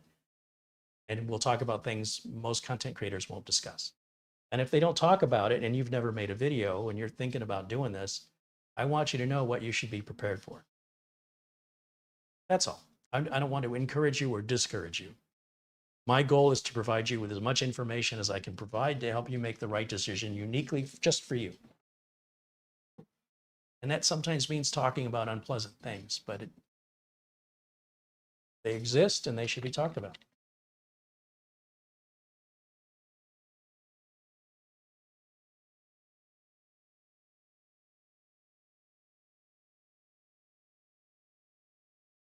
David I said, we love your content. That's why we're all still here. Keep up the great work. Well, I appreciate you, Dave.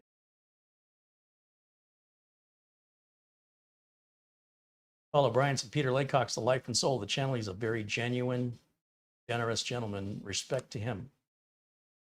I've never met him face to face. He's in Scotland, but we're hoping to close that gap. And he's been a benefactor to this channel in a way unlike anybody else, and certainly deserves recognition as such. And if you see Peter Laycock in the chat room, say hello. He's a super cool dude.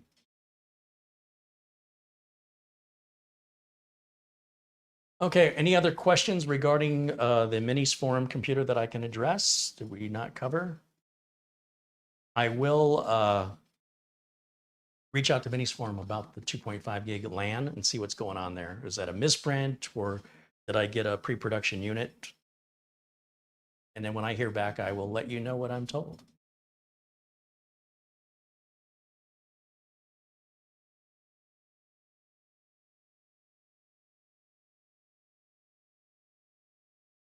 Andre says, thank you. I replaced the DisplayPort cable to an HDMI with adapter and it works now. Thank you. My monitor came back to life. All right, well, we've solved Andre's problem. That's great. Well, thanks for following up with us, Andre. I'm going to go ahead and shut this computer down. I think we're done with it. And I'll go back full screen on camera one and we'll wrap up for today's video. Again, if you have any questions or anything you want me to address, this will be the time to do it. Otherwise, we will see you tomorrow.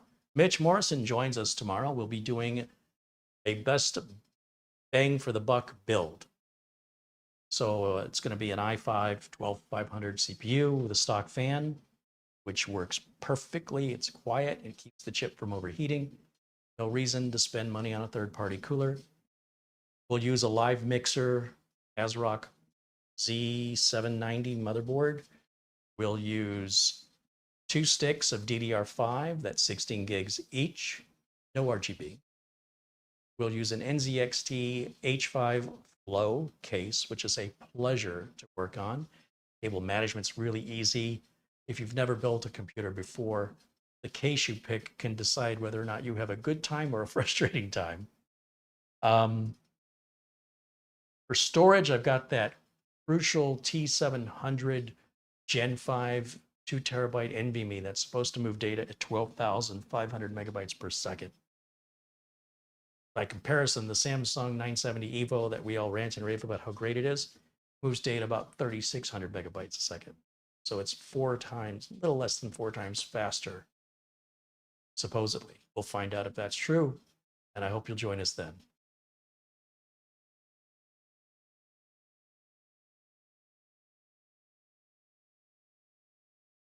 Mark Gaines says, Carrie, did you receive my Amazon gift card okay? Thank you for the reminder, Mark. Let's check.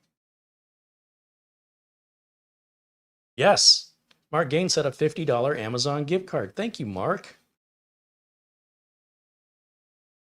Cheers. Sláinte. Mark joins us from Northern Ireland. Ben Laird says, great stream as always. Thank you, Ben. Ben joining us from Scotland. Victor says, great content. Thanks for the knowledge. Well, thanks for supporting the channel, Victor, and for being a part of this amazing community here. Iggy, the human, wants to know, I've had a negative opinion on HP. Do I still feel the same way? It depends. HP is sort of a Jekyll and a Hyde. When it comes to the consumer stuff that HP makes and sells, they're crap. As far as I'm concerned, my opinion is avoid it. When it comes to the business level equipment like these HP mini PCs, these HP mini PCs are better than Dell's and better than Lenovo's. They're built better, they're easier to work on, they're more upgradable, they're rock solid, reliable, easy to work on machines. It's a different HP. So in business class, HP is the way to go. Consumer side of things, I would avoid HP laptops, I avoid HP printers, and I avoid HP desktops. Now, that's not to say that every laptop and desktop and printer HP makes is bad. They have some good ones, but sorting the good ones from the bad ones takes a lot of research. But on the business side of things, all the stuff HP makes for business, fantastic. Those business class laser printers, holy cow, those things are built solid. And again, easy to work on, parts are easy to get. So the answer to your question is both yes and no, depending on what it is we're talking about that HP makes. Jerry says HP makes decent monitors. Oh, I would know. I don't use HP monitors. So you might be right.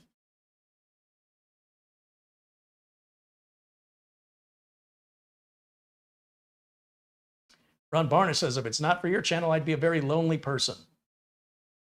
Well, my gosh, we're glad we can keep you entertained and occupied, and we're glad that you participate in the chat room because we're happy to have you here.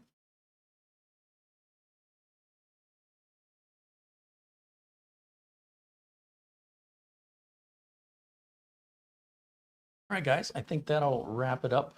The video is instantly replayable, so if you've missed the unboxing and you want to know what this included, just draw that little indicator at the bottom of your screen, draw it back to the beginning or draw it back to when you see me unboxing this, scrub through the video to that, and then you can catch anything that you missed. My thanks again to the folks over at Minisforum for sending the unit for review. Definitely thumbs up for me. Great price, great little machine. What's not to like? Easy to work on, very, very powerful, runs quiet, sips power, and they're readily available. They're not hard to get. Thanks to Camera Girl for the thumbnail used in today's video. Thanks to everybody who's contributed during today's live stream, and that includes a shout out one more time to Jerry Spann, also to James Holland, Paul O'Brien, Mark Gaines, Jeremy Perry, Mark Gaines again, Mike Carden, Ben Laird, Avery Ramstorff, Paul O'Brien again. And for the people renewing memberships like Garfield Rupe, or becoming members today like Ken Bokanek.